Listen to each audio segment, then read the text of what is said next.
नमस्कार मेरे प्यारे श्रोताओं, आज मैं आपके लिए एक ऐसी कहानी लेकर आई हूँ जो आपको विश्वास, धोखे, दोस्ती और किस्मत के कई रंग दिखाएगी।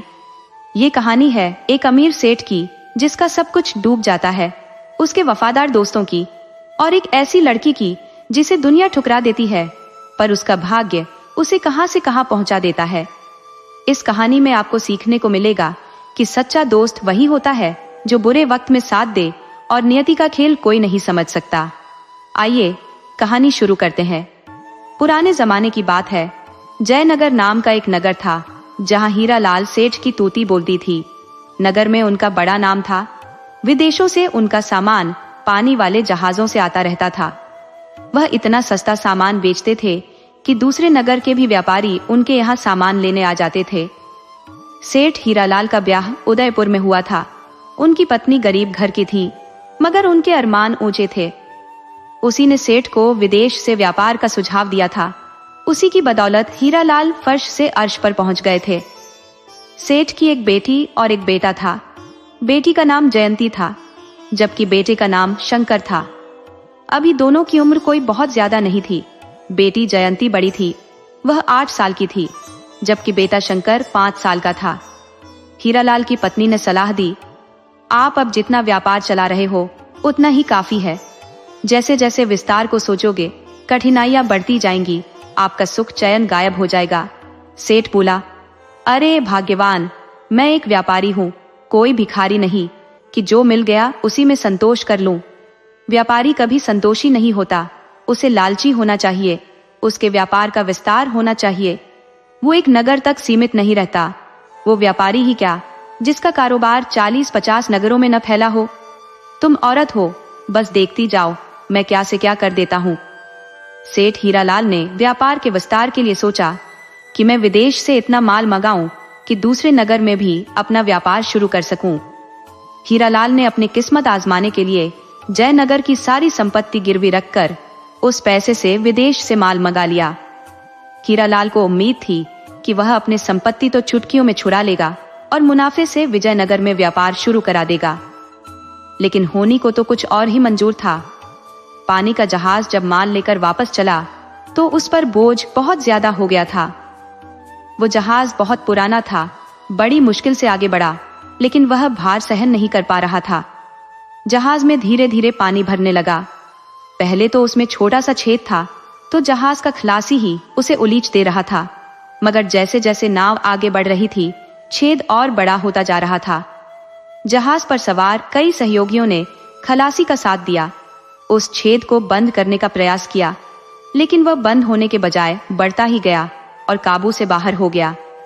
जहाज में पानी बहुत तेज रफ्तार से भरने लगा। खतरे को भांपकर चालक दल समंदर में कूद गया। कुछ देर में जहाज समंदर में समा गया तो चालक दल के सदस्य समंदर में आ रही दूसरी जहाज पर सवार हो गए। या यूं कहिए कि उस जहाज वाले ने समंदर में डूब रहे चालक दल को पानी से निकालकर अपने जहाज में बिठा लिया। इधर हीरालाल सेठ मन ही मन खुश थे कि इस बार मैं इतना मुनाफा कमा लूंगा कि चाहूं तो आधे नगर को खरीद सकूं। लेकिन उनकी पत्नी को कुछ अपशकुन हो रहे थे। वह अपने पति से कह रही थी, मेरी दाहिनी आंख लगातार फड़क रही है, कहीं न कहीं कुछ हुआ है। सेठ हीरालाल कहता, औरतों में यही एक कमी है कि हर वक्त किसी न किसी शंका से घिरी रहती है। तुम अपनी कोई भी मनहूस बात मुझसे न सुनाओ। मैं पहले भी कई बार मना कर चुका हूँ कि नकारात्मक बात मेरे सामने कभी मत कहना। अब जाओ मेरे सामने से। हीरालाल को भी मन में कुछ अनहोने की शंका हो रही थी। जहाज को अब तक आ जाना चाहिए था, तय समय से 2 दिन की देर हो गई है। हीरालाल सेठ अभी मन में सोच ही रहा था कि जहाज के साथ गया उनका मुनीम भिखाराम आ गया और सेठ से बताया, मालिक, आप अपने दिल को मजबूत कीजिए, क्योंकि जो मैं बात सुनाने जा रहा हूँ वो बहुत दुखद है। शायद आप इस बात को बर्दाश्त न कर पाए। सेठ हीरालाल घबराहट में बोला, तुम जल्दी से समाचार सुनाओ, कहाँ हुआ है दुखद घटना? उसमें मेरा कोई सगा संबंधी तो नहीं था? तब मुनीम ने बताया, सेठ जी, ये विपदा खुद आप पर आकर पड़ गई है। आपका जहाज समंदर में डूब गया है। आपके व्यापार का सूरज डूब चुका है। ये बात सुनते ही सेठ हीरालाल बेहोश होकर गिर पड़े। सेठ के बेटा बेटी पास ही थे। वो पिता को गिरते देख कोहराम मचा दिए तो सेठानी भी दौड़ी हुई बाहर आई। उस सेठ को बेहोश देख विचलित हो गई। उसे भी मुनीम से पता चल गया कि जहाज डूब गया है, हमारी सारी संपत्ति डूब चुकी है। तो सेठानी सदमा बर्दाश्त नहीं कर सकी और दिल का दौरा पड़ने से मर गई। सेठ कई घंटे बाद तो बेहोशी से बाहर आया। उसकी दुनिया देखते देखते उजड़ चुकी थी। व्यापार तो चला ही गया, उसकी भोली भाली संस्कारी पत्नी चली गई। सेठ को अब 1 महीने में मकान भी छोड़ देने की नौबत आ गई। सेठ हीरालाल अब सड़क पर आ गया था। इस बात की खबर सेठ के एक दोस्त बनवारी को हुई तो वह अपने दोस्त की हालत पर बहुत चिंतित हुए। वो विजयनगर के व्यापारी थे। खबर सुनने के बाद वह अपने को रोक नहीं सके। वो जयनगर आ गए और हीरालाल सेठ से मिले। वह सेठ को दिलासा दिए, आपको घबराने की जरूरत नहीं है, हम आपके साथ हैं। व्यापार में घाटा और मुनाफा होता रहता है, हम उसे फिर से संभालेंगे। लेकिन अफसोस इस बात का है कि हम फिर से भाभी जी को वापस नहीं ला सकते, हम इन बच्चों की माँ को नहीं ला सकते। यही एक क्षति अपूरणीय हुई है जिसे कोई दोबारा से पूरा नहीं कर सकता। सेठ बनवारी ने हीरालाल को बहुत पैसे की मदद की, जिससे कि वह अपना मकान और दुकान बचा लिए। लेकिन दुकान में अब सामान की जरूरत थी। तो राजगढ़ के सेठ धनपति भी अपने दोस्त हीरालाल का हाल सुनकर आ गए थे और उन्होंने भी हीरालाल की दुकान दोबारा से खड़ी करने में बहुत मदद की। हालांकि दुकान तो साख पर चलती है, हीरालाल का नाम जयनगर में खूब था। ऊपर से हीरालाल के प्रति लोगों की सहानुभूति थी। 1 साल में हीरालाल फिर से अपने पैरों पर खड़े हो गए, मगर अब उनमें दूसरे देश से माल मंगाने की चाहत नहीं थी। वह अपने बच्चों का पालन करने लगे और अपनी दुकान भी चलाने लगे। कई नगर के व्यापारियों ने हीरालाल को सलाह दी कि आप ब्याह कर लो। हीरालाल की दिल्ली इच्छा भी थी कि मैं ब्याह कर लूं, लेकिन उनके दोस्त बनवारी लाल ने मना कर दिया था। ऐसी गलती कभी मत करना, तुम अपनी जिंदगी संवारने के चक्कर में बच्चों की जिंदगी बर्बाद कर दोगे। तो हीरालाल ने भी गांठ बांध लिया था कि वो ब्याह नहीं करेगा। इस तरह 5 साल गुजर गए। हीरालाल सेठ का बेटा 10 साल का हो चुका था और बेटी तो 13 साल की हो चुकी थी। अब वह घर संभाल लेने के काबिल हो गई थी। घर की नौकरानी पर नजर रख सकती थी, उसे घर का काम करा सकती थी। तो बेटा पिता के साथ कारोबार में हाथ बटाने लगा था। उधर विजयनगर में सेठ बनवारी की पत्नी बीमार रहने लगी थी। सेठ बनवारी ने उसका बहुत इलाज कराया, फिर भी वह बच नहीं सकी। सेठ बनवारी पत्नी की मृत्यु को बर्दाश्त नहीं कर सका और गलत रास्ते पर चल पड़ा। वह अपना कारोबार नौकर और मुनीम के भरोसे छोड़ दिया और खुद दिन रात नशे में डूबा रहता। बनवारी का मुनीम इस चीज का खूब लाभ उठाया। उसने बनवारी का संग एक लंपट औरत से करा दिया।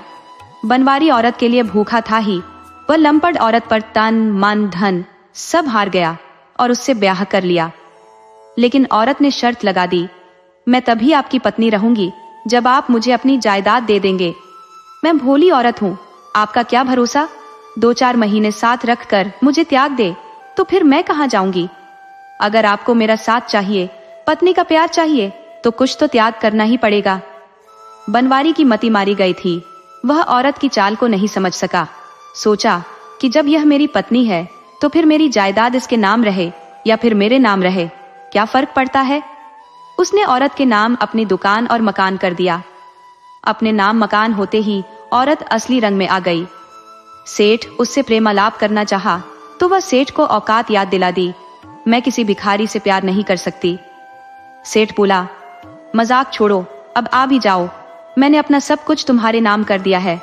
औरत बोली, कोई खैरात में नहीं दिए हो, मैं बिना ब्याह किए तुम्हारे साथ 6 महीने से पत्नी की तरह रही हूँ, वह सब उसी के खर्चे में है। अब यदि मेरा साथ चाहते हो तो कहीं दूसरी जगह से धन लाओ, कर्ज लो, चोरी करो, डाका डालो, जहां से भी हो पैसे लेकर आओ। अब इस घर और दुकान पर सिर्फ मेरा अधिकार है। इस घर में अब मेरा पति और बच्चे रहेंगे। तुम अपने पिल्ले के साथ ये घर छोड़ दो या शाम तक पैसे लाओ। पैसा लाओगे तो मुझे 2 पति रखने में कोई ऐतराज नहीं होगा। औरत की बात सुनकर बनवारी का नशा उतर गया। उसे समझते देर नहीं लगी कि यह लंपट औरत है। उसे यह जानकर और भी हैरानी हुई कि औरत उसके खुद के मुनीम की है। मुनीम उसे यह कहकर लाया था, मालिक, मैं आपकी गम की दवा ले आया हूँ। ये दवा आपके लिए अमृत की तरह काम करेगी। ये औरत आपके सारे गम को मिटा देगी। आपके ऊपर जो दोहरा दबाव है वह शून्य हो जाएगा। आप कुछ ही दिनों में हल्का महसूस करने लगोगे। तो औरत ने मेरा सब कुछ लेकर बिल्कुल हल्का कर दिया। सेठ बनवारी ने कभी भी दोहरे चरित्र की औरत नहीं देखी थी। वह दिल से उसे अपनी पत्नी मान लिया था, लेकिन अपनी ही जाल में उलझकर रह गया था। बनवारी बदहवास हो गया। वह अपना सुध बुद्ध खो बैठा, कुएं में कूदकर जान दे दिया। इस बात की खबर जब सेठ हीरालाल को हुई तो वह विजयनगर गया। वहां पता चला कि अब सेठ के पास कुछ भी नहीं बचा है। बनवारी का मुनीम अपनी पत्नी के सहारे सारा धन हड़प कर सेठ बन बैठा है। अब एक 10 वर्ष का बेटा है जिसका नाम भोला है। अब वो भीख मांगने के लिए मजबूर है। तो हीरालाल गिरधारी के बेटे को अपने साथ लेते आया और उसे अपने कारोबार में लगा दिया। भोला एक नौकर की तरह हीरालाल के घर में रहने लगा और घर के साथ साथ दुकान भी संभालने लगा। समय के साथ सेठ की बेटी जयंती सयानी हो गई तो हीरालाल सेठ ने उसका ब्याह जमुनानगर में करा दिया। वह ब्याह कर जमुनानगर चली गई। उधर सेठ हीरालाल को पता चला कि राजगढ़ के सेठ धनपति पर भी विपत्ति आन पड़ी है। धनपति पत्नी के साथ तीर्थ में गए थे, मगर वहां से वह जिंदा नहीं आ सके। वह पत्नी के साथ एक नदी में बह गए। उनका कुछ भी पता नहीं चला। उनकी एक बेटी थी जो सयानी हो चली थी। वो पिछले साल ही हीरालाल से मिले थे तो बोले थे, मित्र, एक अच्छा लड़का देखना, मुझे अपनी बेटी का ब्याह करना है। अच्छा तो यही रहेगा कि तुम अपने शंकर से ही उसका ब्याह करा दो। तब हीरालाल ने आश्वासन दिया था, जरूर ही मैं शंकर का ब्याह तुम्हारी बेटी से करा दूंगा, लेकिन शंकर अभी 15 साल का है। तुम्हारी बेटी भी लगभग उसी उम्र की है। अभी हम 2-3 साल और इंतजार कर ले, उसके बाद हम दोनों का ब्याह करा देंगे। लेकिन होनी को कुछ और मंजूर था।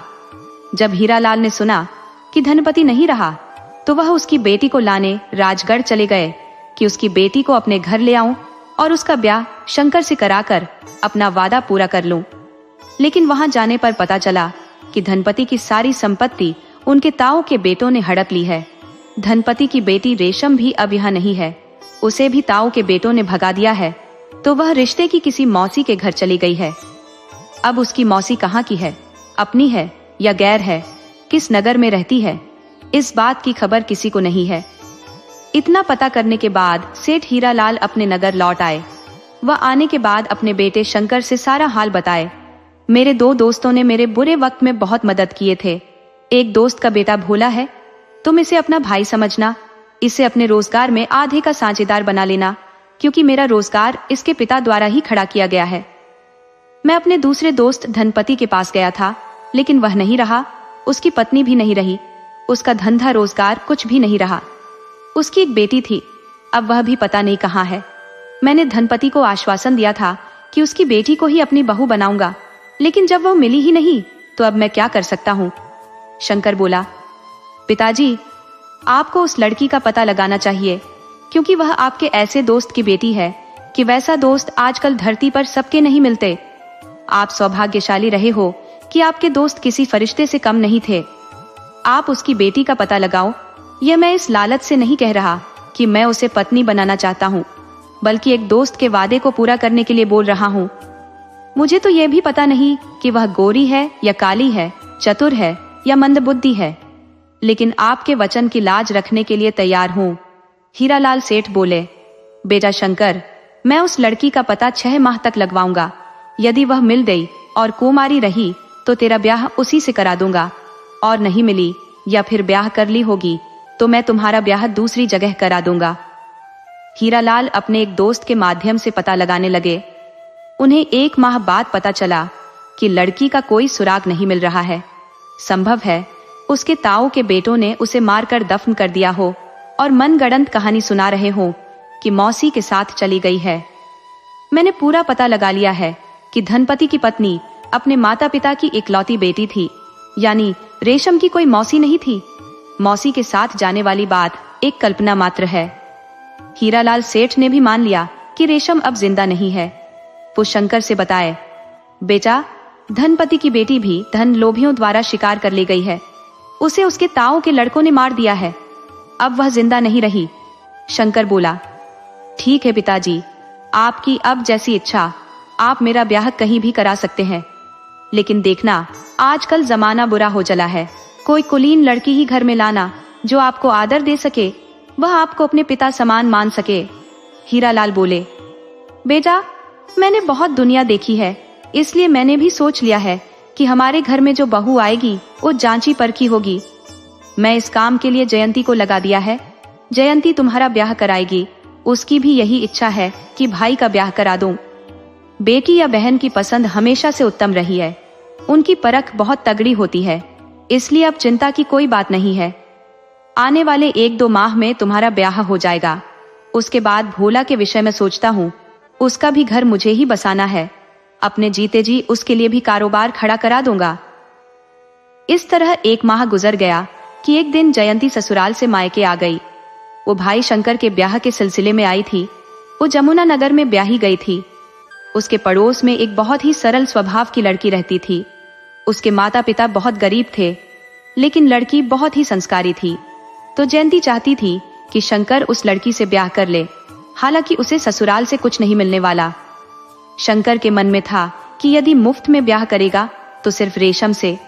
हालांकि रेशम अब रही नहीं, तो अब जिस किसी से ब्याह करेगा उससे मोटी रकम लेगा। वो बहन से पूछ लिया, दहेज में क्या मिलेगा? तब उसकी बहन बोली, मैं अब तक तुमको कोई कहानी नहीं सुना रही थी कि लड़की गरीब की है, उसके माता पिता गरीब हैं। अरे तुम कितना दिन मूर्ख बने रहोगे? तुम्हें ये भी समझ नहीं कि अमीरों की ज्यादातर लड़कियां बिगड़ैल होती है। उनका गुस्सा नाक पर रहता है। वह हमेशा घमंड में चूर रहती है। लेकिन गरीब की संस्कारी बेटी वैसी नहीं होती है। वह पति के एहसान तले दबी होती है। वह पति की आज्ञा का पालन करती है। सच पूछो तो गरीब की बेटी ही पति को परमेश्वर मानती है, जबकि अमीर की बेटी सिर्फ दिखावा करती है। तुम धन के लोभ में पड़ जाओगे तो पत्नी अच्छी नहीं मिलेगी, और अच्छी पत्नी चाहोगे तो धन नहीं मिलेगा। मैं तो यह सोच कर आई हूँ कि तुम्हें अच्छी पत्नी दिलवा दूं, अपने लिए एक अच्छी भाभी ला दूं। लेकिन जब तुम्हें अच्छा नहीं लग रहा तो मैं जाती हूँ। कल लौट जाऊंगी जमुना नगर। शंकर बोला, बहन तुम जरा सी बात पर नाराज हो जाती हो। तुम्हारी लड़ने वाली आदत गई नहीं, 1 मिनट में रूठ जाती हो। अरे मैंने ऐसा कब कहा कि मैं तुम्हारी बात नहीं मानूंगा? तुम्हें यदि लड़की पसंद है तो मैं तैयार हूँ। मुझे अच्छी पत्नी चाहिए। पैसा तो ऐसे ही मेरे पास बहुत है। अब तो पिताजी से बात कर ले। मेरा सिर क्यों चढ़ी जा रही है? क्या तुम अपना ब्याह खुद से की थी? नहीं की थी ना? तो मुझे इतना निर्लज्ज समझ गई हो कि मैं खुद से ब्याह कर लूंगा? पिताजी की नाक नहीं कट जाएगी? जयंती बोली, अरे ओ बावले, तू लड़की नहीं है। पिता की नाक लड़की की गलती पर कटती है। लड़के कोई गलती कर भी दे तो नाक थोड़ी टेढ़ी हो सकती है, एकदम से कटती नहीं है। और फिर तू गलती करेगा ही क्यों? जिस लड़के की कोई बहन होती है और वह उससे प्यार करता है तो वह कभी कोई गलती नहीं करता कि उसे शर्मिंदा होना पड़े। वैसे तू मेरा सबसे प्यारा भाई है, तू कभी गलती कर ही नहीं सकता। अब कह दे तो मैं कल अपने नगर लौट जाऊं, तो किसी दिन आकर लड़की देख ले। अभी दोनों बात कर रहे थे कि हीरालाल सेठ आ गए और बेटी से बोले। दोनों में किस बात पर चर्चा हो रही थी, तब बेटी ने सब कुछ बता दिया। तो हीरालाल बोले, मैं कल ही तुम्हारे साथ लड़की देखने चलता हूँ। ये ब्याह 1 हफ्ते में ही होना चाहिए। उसके बाद कोई लगन ही नहीं है। कल ही गोबर पंडित बता रहे थे। लड़की बोली, पिताजी ये गोबर पंडित कौन है? हीरालाल बोले, अरे वही पुराने वाले गोवर्धन पंडित है। लोग उन्हें आधे नाम से ही बुला देते हैं। तब जयंती बोली, आप लोगों को छोड़िए, आप आदर से उनका नाम लीजिए। मानना है तो मन से, वरना ये पंडितों का चक्कर छोड़िए। आपका ब्याह पंडित नहीं कराया था, 100 साल साथ रहने का आशीर्वाद दिया था, मगर 8 साल में ही माँ आपका साथ छोड़ गई। कहाँ गया पंडित का आशीर्वाद?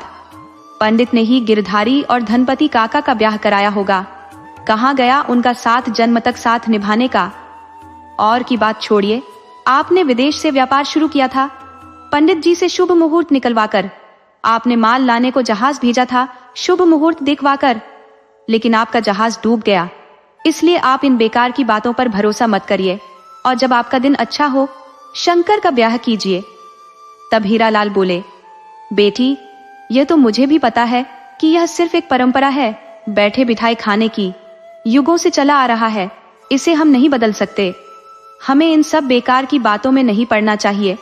जो हो रहा है वह सब ठीक है। हम कल चलकर लड़की देखते हैं और फिर तब हम आगे की बात कराते हैं। हीरालाल बेटी के साथ जमुना नगर गए और उस लड़की को देख आए। लड़की बहुत सरल स्वभाव की थी, साथ में शर्मीली थी। हीरालाल को लड़की बहुत पसंद आई, तो हीरालाल ने गोवर्धन पंडित को बुलाकर दोनों की कुंडली का मिलान कराया। तब गोवर्धन पंडित ने बताया, दोनों की कुंडली का मिलान अति शुभ है, दोनों की जोड़ी जन्म जन्म तक बनी रहेगी। आप आंख बंद करके बेटे का ब्याह कीजिए। फिर क्या था, एक हफ्ते में ही काजल शंकर की पत्नी बनकर शंकर के घर आ गई। वह बहुत संस्कारी थी। वह पति, ससुर और भोला का ख्याल रखती थी। भोला अपने को घर का नौकर ही समझता था तथा शंकर की पत्नी को दीदी कहकर बुलाता था। हीरालाल अब चाहते थे कि भोला का भी ब्याह करा दूं और उसे एक अलग से गल्ले की दुकान खुलवा दूं। वह दुकान उसकी खुद की हो, उसके लिए एक अलग से घर भी तो चाहिए। हीरालाल ने भोला के लिए एक अलग से मकान खरीद लिया तथा अब एक दुकान के जुगाड़ में लगे थे। इस बात की भनक भोला को लगी कि चाचा जी मेरे लिए अलग व्यवस्था कराने जा रहे हैं, तो वह रोने लगा। नहीं, मैं अलग नहीं रह सकता, रहूंगा तो आप लोगों के साथ, वरना कहीं भी चला जाऊंगा। दुनिया इतनी बड़ी है, मुझे भोजन की कोई कमी नहीं होगी। हीरालाल उसकी स्थिति देखकर इरादा बदल लिए। सोचे कि पहले इसकी शादी करा दूंगा, उसके बाद उसको अलग से धंधा कराऊंगा। उन्होंने 4-5 साल के लिए भोला के लिए प्लान टाल दिया और आराम से रहने लगे। इस तरह शंकर के ब्याह के 1 साल पूरे हुए तो पत्नी ने एक बच्ची को जन्म दिया। घर में खुशियां छा गईं। पहले के जमाने में पहली संतान बेटी होने पर लोग बहुत खुश होते थे। उनका मानना था कि घर में लक्ष्मी का आगमन हुआ है, धन धान्य में बढ़ोतरी होगी, सब कुछ शुभ शुभ होगा। हीरालाल सेठ ने बहुत खुशियां मनाया, दिल खोलकर खर्चे भी किए। इस तरह समय गुजरने लगा। खुशियों के दिन 5 साल गुजर गए। इस बात की खबर शंकर और उसकी पत्नी को नहीं थी। दोनों मौज मस्ती में थे, लेकिन हीरालाल को इस बात की खबर थी कि पहली संतान के बाद दोनों या तो उदासीन हो गए हैं या फिर इन्हें अब संतान ही नहीं हो रही। घर में एक पोता तो चाहिए ही। वो भोला के ब्याह के लिए चिंतित थे। भोला ब्याह के नाम पर आलसी बैल की तरह हाथ पैर पसार देता था। वो कहता था, चाचा जी, मैं जानता हूं कि मेरा ब्याह करने के बाद आप मुझे अलग कर दोगे, इसलिए मैं ब्याह ही नहीं करूंगा। हीरालाल सेठ समझाकर थक गए थे, लेकिन भोला टस से मस नहीं हुआ। उधर एक दिन सेठ को पता चला कि नगर से बाहर नदी किनारे एक महात्मा आए हुए हैं। उनका नाम चहेठन बाबा है। चहेठन बाबा बहुत नामी बाबा है। उनके आशीर्वाद से बिगड़े काम बन जाते हैं। भूत बाधा पल भर में दूर कर देते हैं। हाकिनी, डाकिनी, चुड़ैल, पिशाचिनी ऐसे भाग जाती है जैसे शिकारी कुत्तों को देख लोमड़ी भाग जाती है। बाबा के आशीर्वाद से बांझ औरत भी बेटे वाली हो जाती है। उनके आशीर्वाद से कंगाल भी राजा बन जाता है। इस बात को जब सेठ हीरालाल ने सुना तो वो बाबा पर बहुत विश्वास कर गए। उन्हें एक पोते की जरूरत थी, तो वह अपने बेटे शंकर से बताए, एक पहुंचे हुए महात्मा आए हैं, तुम अपनी पत्नी को उनको दिखा लाओ। शंकर पिता की बात से भड़क गया। आप यह फिजूल की बात करते हो, भला अपनी पत्नी को दूसरे को क्यों दिखाऊं? उसके देख लेने से क्या हो जाएगा? हीरालाल बोले, तू जिंदगी भर मूर्खता वाली बात करेगा। अरे, पत्नी को दिखाने का मतलब कि बाबा से आशीर्वाद ले लो। कोई पत्नी का मुंह बाबा को नहीं दिखाना है। पत्नी को घूंघट में ही बाबा के पास ले जाओ और आशीर्वाद ले लो, तुम्हें एक बेटे की प्राप्ति हो जाएगी। शंकर बोला, मुझे इन ढोंग ढकोसलों में विश्वास नहीं है। आप पाखंड के चक्कर में पड़िए। आप चहेचन बाबा के विषय में कुछ नहीं जानते। मुझे पता है। मेरे दुकान पर जगदीशपुर का आदमी आया था। वह बता रहा था कि बाबा लंपट है, औरतों पर बुरी नजर रखता है। वह नदी किनारे एक भूमिगत गुफा बनवा रखा है। वह रात के वक्त उसी में रहता है। उसे जो औरत पसंद आ जाती है तो झाड़ फूंक के नाम पर गुफा में रख लेता है। वह जगदीशपुर में गलत कार्य करते पकड़ा गया था, तो गांव वालों ने उसे छेड़ कर बहुत मारा। तभी से चहेजन बाबा बन गया है। पिटाई के 3 साल बाद यहाँ आया हुआ है और यहाँ अपना ढोंग डकौसला फैलाया हुआ है।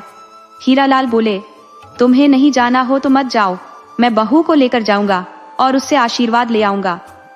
शंकर बोला, नहीं, वहां मेरी पत्नी नहीं जाएगी। आपको जाना हो तो खुद जाओ। हीरालाल बोले, यह भी ठीक है, बहू को साथ क्या ले जाना? मैं बहू का कोई कपड़ा लेकर चला जाऊंगा। इससे भी पता चल जाएगा कि बाबा असली है या नकली है। बड़े महात्मा कपड़े से ही औरतों को आशीर्वाद दे देते हैं। वह किसी औरत को अपना चरण भी छूने नहीं देते। हीरालाल पहुंच गए उस स्थान पर। देखा कि बाबा के यहाँ बहुत भीड़ लगी हुई है।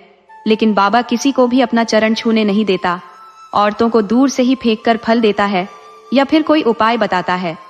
ज्यादातर बेटे की कामना वाली औरतों को बताता है, कल भोर के वक्त पास वाले जंगल में चली जाना, वहां एक तालाब है, उसमें 3 बार डुबकी लगाना, फिर गीले कपड़े में ही वहां से दूर निकल जाना, पीछे पलटकर मत देखना, कपड़ा दूर जाने के बाद बदलना, ध्यान रहे कि कपड़ा बदलते समय वो तालाब दिखना नहीं चाहिए, तुम्हें बेटे की प्राप्ति हो जाएगी।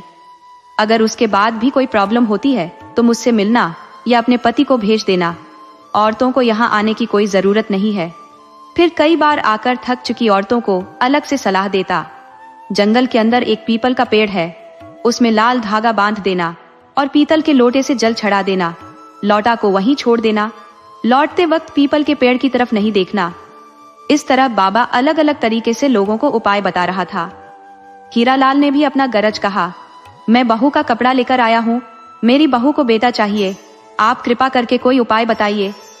तब चहेतन बाबा ने कहा, तुम अपनी बहू को कहो कि वह कल सुबह भोर के वक्त सूर्योदय से पहले जंगल में जाकर तालाब में स्नान करे और स्नान के बाद गीले कपड़े में ही तालाब से दूर चली जाए, जहां से तालाब नहीं दिखाई पड़े। उसके बाद अपना कपड़ा बदले और घर चली जाए, उसकी मनोकामना पूरी हो जाएगी। हीरालाल सेठ खुशी खुशी घर चला आया और बहू से बताया, तुम बाबा चहेतन के कहे अनुसार कार्य कर दो तो हमारे घर पोता आ जाएगा। तुम कल भोर में शंकर के साथ चली जाना और स्नान करके चली आना। सेठ ने सारी बात बता दी कि तुम्हें किस तरह स्नान करके आना है। तब बहू बोली, पिताजी आप जानकर भी अनजान बन जाते हो, उनकी आदत है हर काम में कमी निकालने की, उनसे कह दी तो वह कभी नहीं जाएंगे। आप मेरे भी पिता हो, आप खुद ही मेरे साथ चलो, आप तालाब से दूर ही खड़े रह जाना, मैं आकर वहीं आपसे कपड़े ले लूंगी, आप आगे निकल जाना, मैं कपड़े पहनकर आपके साथ हो लूंगी। अब इसमें उनसे सिफारिश और मान मनोबल की कोई बात नहीं है। अरे हम तो प्रयास करेंगे कि जब सुबह में वह सोए रहे तभी हम घर लौट आए। हीरालाल बोला, अब बुढ़ापे में मुझे ही परेशान करोगी तो चलो ठीक है, मैं चलूंगा। दूसरे दिन भोर में हीरालाल अपनी बहू को लेकर जंगल में चला गया। आधी रात से ही मौसम खराब था, मगर भोर में तो मौसम का मिजाज खतरनाक हो गया। आसमान से बिजली कड़क रही थी और बारिश शुरू हो गई थी। जल्दी से दोनों जंगल में गए। हीरालाल ने दिखा दिया, देखो उस सामने तालाब है, वहां बहुत सारी औरतें स्नान कर रही हैं। देखना किनारे से ही डुबकी लगाकर चली आना, अंदर मत जाना, ये जंगल के तालाब बहुत गहरे होते हैं। हीरालाल सेठ की बहू तुरंत तालाब के पास चली गई तो सेठ एक पेड़ के पास खड़ा हो गया। अब वर्षा इतनी जोर पकड़ ली थी कि कपड़ा बदलने का कोई मतलब नहीं रह गया था। साथ लाया हुआ कपड़ा पूरी तरह भीग चुका था। औरत जल्दी से स्नान करके आई और बोली, पिताजी अब कपड़ा बदलने की जरूरत नहीं है, मैं उस कपड़े को ऊपर से ओढ़ लेती हूँ और हम जल्दी से घर चलते हैं। सेठ बोला, हाँ बहुत जल्दी चलो, ये आसमान से रह रह कर बिजली गिर रही है, मुझे बिजली से बहुत डर लगता है। दोनों जल्दी से आगे बढ़े कि तभी आसमान से एक उल्का पिंड की तरह बिजली आकर दोनों के ऊपर गिर गई और दोनों वहीं ढेर हो गए। अब बिजली का गिरना जारी रहा। कुल 21 लोग मारे गए। सब के सब चहेतन बाबा की तरफ से भेजे आए थे। जब इस बात की जानकारी चहेतन को हुई कि मेरे द्वारा जंगल में भेजी गई सभी औरतें पति या संबंधियों के साथ मारी गई हैं, तो बाबा के पसीने छूटने लगे। उसके दखौसले के चलते सभी लोग मारे गए थे। अब वह जान गया कि और कुछ देर तक यहाँ रहा तो लोग उसकी जनाजा निकाल देंगे। वो जल्दी से तैरकर नदी पार कर गया और भाग गया। सुबह होते होते इस घटना की खबर पूरे नगर में फैल गई। शंकर ने देखा कि उसकी पत्नी घर में नहीं है, उसके पिता भी नहीं है। वह भोला से पूछा तो भोला ने भी अनभिज्ञता जताई, मैं तो सोया था, चलो पता करो कि दोनों कहाँ है। जब दोनों शंका बस भागकर जंगल गए तो उनकी दुनिया उजड़ चुकी थी। शंकर के पिता और शंकर की पत्नी दोनों बिजली की चपेट में आ गए थे। शंकर और भोला दोनों भागकर नदी के तट पर गए कि साले चहेतन का खबर लेते हैं, लेकिन जब दोनों नदी किनारे गए तो चहेतन भाग चुका था। अब दोनों ने उन दोनों का क्रियाकर्म किया। शंकर की बहन जयंती आ गई थी। वो शंकर पर बहुत नाराज थी। तुमने अपनी पत्नी पर अंकुश नहीं लगाया। पिता की भी मति मारी गई थी कि ढकोसले में विश्वास कर लिए, ढकोसले ने उनकी जान ले ली। क्रियाकर्म के बाद जयंती चली गई और 1 साल तक फिर वापस नहीं आई। शंकर इकलौती नन्ही सी बेटी को पालता रहा। उसे बच्ची को पालने में बहुत परेशानी हो रही थी, लेकिन उसने विचार कर लिया था कि अब दोबारा से ब्याह नहीं करेगा। 1 साल गुजर जाने के बाद ऊना जयंती आ गई और शंकर से बोली, मैं बहुत मुश्किल से समय निकाल कर आई हूँ। मैं तुम्हारा ब्याह के विषय में बात करने आई हूँ। जमुना नगर में एक दयाराम नाम के सेठ रहते हैं। उनकी एक बेटी है, वह बहुत सरल स्वभाव की है। मैं उनको बात दे आई हूँ। तुम जाकर पहले लड़की देखाओ, उसके बाद पसंद आने पर ब्याह कर लेना। शंकर बोला, मुझे अब पत्नी की जरूरत नहीं है। तब जयंती बोली, मैं कहाँ कह रही हूँ कि तुम्हें पत्नी की जरूरत है। अरे बेटी तारा को एक माँ की जरूरत है। मैं तारा के लिए माँ के विषय में बात कर रही हूँ। शंकर बोला, मैं बेटी की सुख के लिए ब्याह नहीं करना चाह रहा। सौतेली माँ तारा को बहुत दुख देगी। जयंती बोली, तुम्हें इसीलिए तो भेज रही हूँ कि तुम ठीक से लड़की को परख लो। तुम कल सुबह यहाँ से निकल जाओ और 5-6 दिन में लड़की परख कर आ जाओ। चाहो तो साथ में भोला को भी ले लो। तब तक मैं यहाँ सब संभाल रही हूँ। मैं यहाँ तारा का भी देखभाल कर दूंगी। बहन की बात सुनकर शंकर भोला को लेकर जमुना नगर चला गया। बहन के बताए अनुसार उसे घर ढूंढने में भी कोई परेशानी नहीं हुई, लेकिन रास्ते में भोला और शंकर ने अपने में फेरबदल कर दिया था। भोला मालिक बन गया और शंकर नौकर बन गया। दोनों ने ऐसा इसलिए किया कि मालिक तो सिर्फ दरवाजे के बैठक में आराम करता रहेगा, जबकि नौकर तो घर के अंदर तक चला जाएगा। इस तरह दोनों दयाराम के घर पहुंच गए। दयाराम के घर उनकी पत्नी, खुद दयाराम, उनकी बेटी और एक बहुत खूबसूरत नौकरानी थी। भोला मालिक बनकर गया था, जबकि शंकर नौकर। दोनों ने दयाराम के घर जाने के बाद अपना अपना परिचय दिया। भोला को मालिक मानकर घर के मेहमान खाने में ठहराया गया, जबकि नौकर को नौकरानी के कमरे के पास में। नौकरों के लिए कमरे भी नौकर के ही तरह थे, टूटी हुई चारपाई, फटे पुराने बिस्तर। शंकर नौकर के कमरे में ठहर गया, जबकि भोला अच्छे से कमरे में ठहरा। जब आधी रात हुई तो दयाराम की पत्नी बेटी से बोली, तुम्हारी मूर्खता के कारण 7 रिश्ते टूट चुके हैं। यह 8वां लड़का है। अगर यह रिश्ता टूट गया तो तुम्हें अब कोई लड़का नहीं मिलने वाला। लड़की बोली, अब इसमें मैं क्या कर सकती हूँ? जब लड़के मुझे नहीं पसंद करते तो मैं क्या करूं? तब माँ बोली, वह लड़की ही क्या जो लड़के को अपनी उंगली के इशारे पर न नचा दे। तू उसके कमरे में जा, उसके साथ अब क्या करना है तू खुद जानती है। तू बच्ची नहीं है, तू सुबह तक उसे मुट्ठी में कर लेगी। वह तुम्हें साथ ब्याह कर ले जाएगा, तुमसे एक पल दूर होना ही नहीं चाहेगा। लड़की बोली, माँ तुम यह गलत सलाह दे रही हो। बिना ब्याह किए लड़की को नहीं चाहिए। अगर वह कुछ गलत कर दिया, फिर मुझे नापसंद कर दिया, तब तो मैं कहीं की नहीं रहूंगी। उसकी माँ बोली, ऐसी नौबत नहीं आएगी, बस तू प्यार से उसे अपने बस में कर ले। लड़की माँ की बात मानकर भोला के कमरे में चली गई और उसके बिस्तर पर सो रही। ये देखकर भोला घबरा गया। इस लड़की से तो मेरा मालिक शंकर ब्याह करने आया है और यह मुझे ही मालिक समझ मेरे पास आ गई है। यदि मैं मालिक भी होता तब भी इसे बिना ब्याह के पास नहीं आना था। वो झटके से कमरे से बाहर निकल गया और जाकर शंकर के पास सो रहा। दूसरे दिन घर की नौकरानी शंकर के पास आई और बोली, मालकिन ने आपको घर में काम के लिए बुलाया है। शंकर बोला, लेकिन मैं तो यहाँ का नौकर नहीं हूँ। नौकरनी बोली, नौकर चाहे जहां भी रहे, जहां भी जाए, उसका ओहदा नहीं बदलता, वो नौकर ही रहता है। शंकर बोला, मैं तो नौकर हूं, लेकिन आप मुझे कहीं से नौकरानी नहीं दिखती। लड़की बोली, नौकर तो आप भी नहीं दिखते, लेकिन सब वक्त वक्त की बात है। आदमी कभी हाथी पर भी चढ़ जाता है तो कभी पैदल भी चलना पड़ता है। शंकर बोला, आपकी बात में बहुत दर्द छुपा है, क्या मैं आपके जीवन के विषय में जान सकता हूँ? नौकरनी बोली, रात में मैं आपको जरूर बता दूंगी, लेकिन अभी नहीं। अभी आप मेरे साथ काम पर चलो, मालकिन ने घर की सफाई के लिए बुलाया है। दोनों घर के अंदर गए तो दयाराम की पत्नी ने शंकर को बहुत सारा काम दे दिया। वह बोली, शाम तक काम पूरे होने चाहिए, नहीं तो मैं पिटाई करने में भी देर नहीं करती। आखिर शंकर को दिन भर काम करना पड़ा। उधर दयाराम की औरत नगर के कोठे के एक दलाल के संपर्क में थी। वह नौकरानी पर बहुत दिन से नजरें गड़ाए हुए था, तो वह घर की मालकिन यानी दयाराम की पत्नी को रोज प्रलोभन दे जाता था। वह पिछली रात एक सेठ के घर में डाका डाल दिया था और बहुत सारा जेवरात लूट लिया था। वो 5 सेर सोने का जेवरात जब लाकर दयाराम की पत्नी को दिया तो उसकी आंखें चौंधिया गईं। वह उस दलाल से बोली, तू आधी रात में नौकरानी को उठाकर कोठे पर ले जा, और वह स्थान ही ऐसा है कि जो एक बार गई तो जिंदगी भर नहीं निकल सकती। उधर दिन भर का थका होने के कारण शंकर कमरे में सो गया, तो नौकरानी अपनी कहानी सुनाने के लिए जाग रही थी कि तभी दलाल नौकरानी के कमरे में घुस गया और उठाकर ले जाने लगा। तब नौकरानी चिल्ला उठी। शंकर की नींद उचट गई। वह देखा कि एक बदमाश नौकरानी को उठाए लिए जा रहा है, तो शंकर आपा खो बैठा और दलाल की बहुत ज्यादा धुनाई कर दी। उसकी हाथ पैर और शरीर के अंदर की बहुत सारी हड्डियां चटक गईं। शंकर उससे पूछा, तू सच बता दे कि नौकरानी को क्यों उठा ले जा रहा था? तब वह दलाल बताया, मैं इसे मुफ्त में नहीं ले जा रहा था, बल्कि इसे खरीदा हूँ। घर की मालकिन को 5 सेर सोने का गहना दिया हूँ।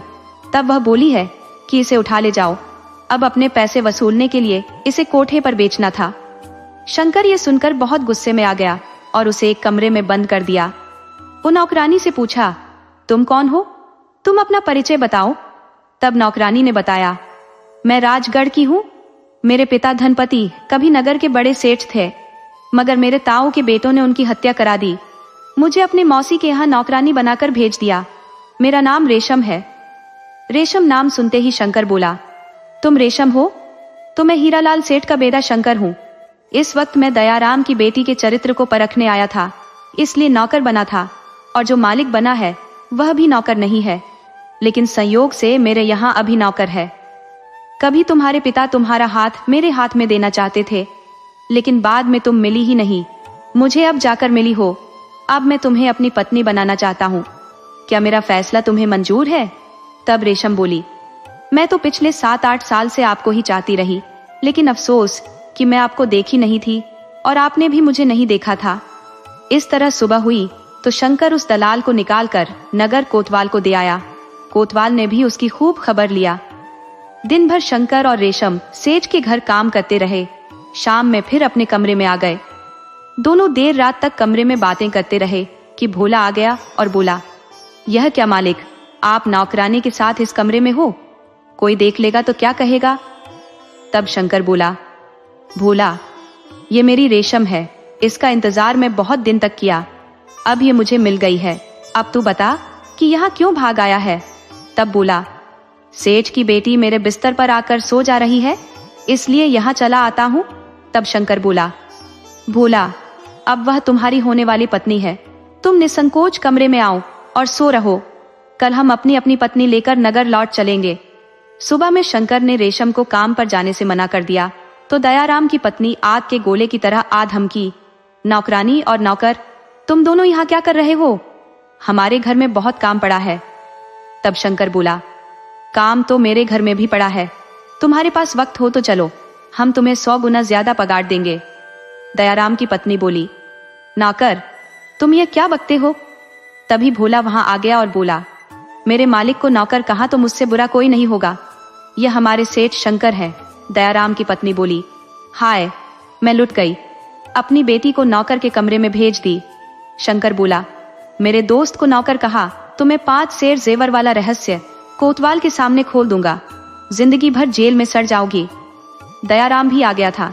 बोला, बेटा, औरत को जरूर जेल में डरवा दो। ये मेरा जीना मुहाल करा दी है। ये एक सेठ की बेटी को जबरदस्ती नौकरानी बनाकर रखी है।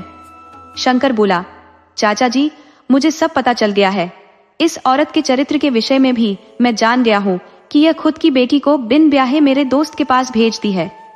अब मेरे दोस्त की दया है कि आपकी बेटी को पत्नी बनाने को तैयार है। अब आप इजाजत दो तो हम अपनी अपनी पत्नी के साथ अपने नगर चलते हैं। इस तरह शंकर और भोला अपनी अपनी पत्नी लेकर अपने नगर लौट आए। यह कहानी हमें सिखाती है कि सच्चा प्यार और किस्मत अपना रास्ता ढूंढ ही लेते हैं।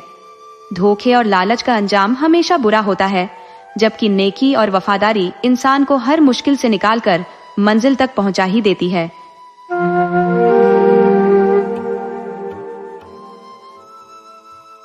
आज मैं आपके लिए एक बहुत ही रोमांचक और दिल को छू लेने वाली कहानी लेकर आई हूँ। ये कहानी है किस्मत, साहस और एक अनजाने रिश्ते की। तो आइए कहानी शुरू करते हैं। बहुत समय पहले चंदनपुर नाम का एक गांव था, जहां सूरज नाम का एक बहुत ही मेहनती लेकिन गरीब किसान रहता था। उसके पास जमीन का एक छोटा सा टुकड़ा तो था, पर वो इतना बंजर था कि उस पर अन्न का एक दाना भी नहीं उगता था। इसी लाचारी में सूरज को दूसरों के खेतों में मजदूरी करनी पड़ती थी, लेकिन उसे अपने गांव में भी काम मिलना मुश्किल था, क्योंकि उसका गांव खुद ही गरीबों से भरा हुआ था। वो एक ऐसा दौर था जब गांव के लोग अक्सर गरीबी में ही जीते थे। चालाक जमींदार और सूदखोर सेठ उन्हें कभी सिर उठाने का अवसर ही नहीं देते थे। गांव का हर बच्चा एक कच्ची झोपड़ी में पैदा होता, उसी में खेल कूद कर बड़ा होता, जवान होता और आखिर में उसी झोपड़ी में दम तोड़ देता। सूरज अपने माँ बाप की इकलौती संतान था। जब वह बड़ा हुआ तो उसके माता पिता इस दुनिया को छोड़कर चले गए। उन पुराने दिनों में महामारियां बहुत फैलती थी। 5-10 गांवों के बीच कोई एक ही वैद्य होता था जो जड़ी बूटियों से इलाज करता था। यह भी पक्का नहीं था कि वैद्य की दवा काम करेगी ही। ज्यादातर लोग इलाज के बाद भी नहीं बच पाते थे, क्योंकि दवा उनके शरीर को माफिक नहीं आती थी और बीमार इंसान की मौत हो जाती थी। बहुत से गरीब तो बिना इलाज के ही मर जाते थे, क्योंकि उनके पास इलाज के लिए पैसे ही नहीं होते थे।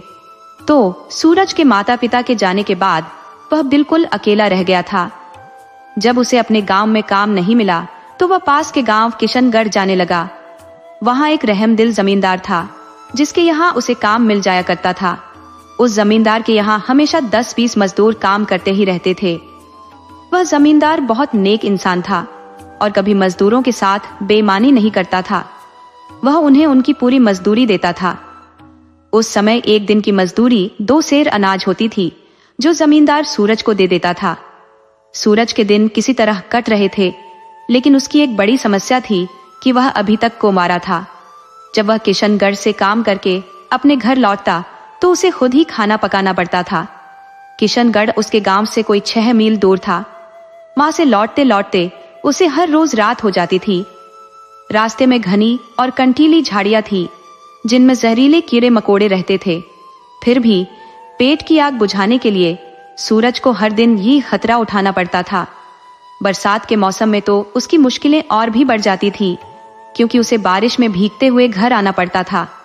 एक दिन सुबह से ही मूसलाधार बारिश हो रही थी। वह बारिश में पूरी तरह भीगकर भी काम करता रहा।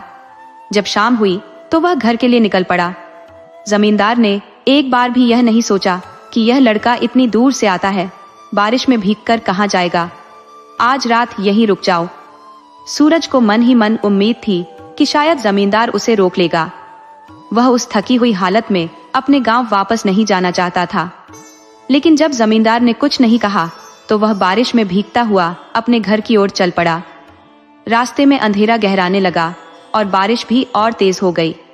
रह रहकर बिजली इतनी जोर से कड़क रही थी कि सूरज की रूह कांप जाती थी। उसे ऐसा लग रहा था कि आज वह जिंदा नहीं बचेगा। ये आसमानी बिजली किसी भी पल उस पर गिर पड़ेगी और वह मर जाएगा। जब वह थोड़ा और आगे बढ़ा तो बिजली और भी भयानक तरीके से कड़कने लगी। डर के मारे सूरज पास में ही एक घने बरगद के पेड़ के नीचे जाकर खड़ा हो गया। उसे लगा कि इस पेड़ के नीचे खड़े होने से वह बारिश और बिजली दोनों से बच जाएगा। और सचमुच बारिश से तो वह बच गया। पेड़ की मोटी मोटी डालियां एक छतरी की तरह उसे बचा रही थी। वह एक मोटी डाल के नीचे खड़ा हो गया। अचानक एक जोरदार बिजली चमकी और पेड़ के बहुत पास कहीं गिरी। सूरज चीख पड़ा, अरे बाप रे, मैं तो मर गया। उसके ऊपर कोई भारी चीज आ गिरी थी, जिसे वह बिजली ही समझ रहा था। वो लगातार चिल्ला रहा था, हाय मैं मर गया, हाय मैं मर गया। कि तभी उसके कानों में एक लड़की की आवाज आई, तुम मरे नहीं हो, तुम जिंदा हो। ये सुनते ही सूरज और जोर से चीखा, भूत, डडायन, चुड़ैल। और वह तेजी से भागा। असल में एक जवान कुमारी लड़की अपने घर से भागकर किसी रिश्तेदार के यहाँ जा रही थी, लेकिन रास्ते में बारिश में फंस गई। वह डर के मारे उस पेड़ पर चढ़ गई थी। उसे बारिश के साथ साथ किसी बुरे आदमी का भी डर सता रहा था कि अगर रात में कोई दुष्ट आदमी उसे अकेला देख लेगा तो वह भूखे भेड़िए की तरह उस पर टूट पड़ेगा और उसकी इज्जत लूट लेगा। इसलिए वह पेड़ पर चढ़कर छिप गई थी।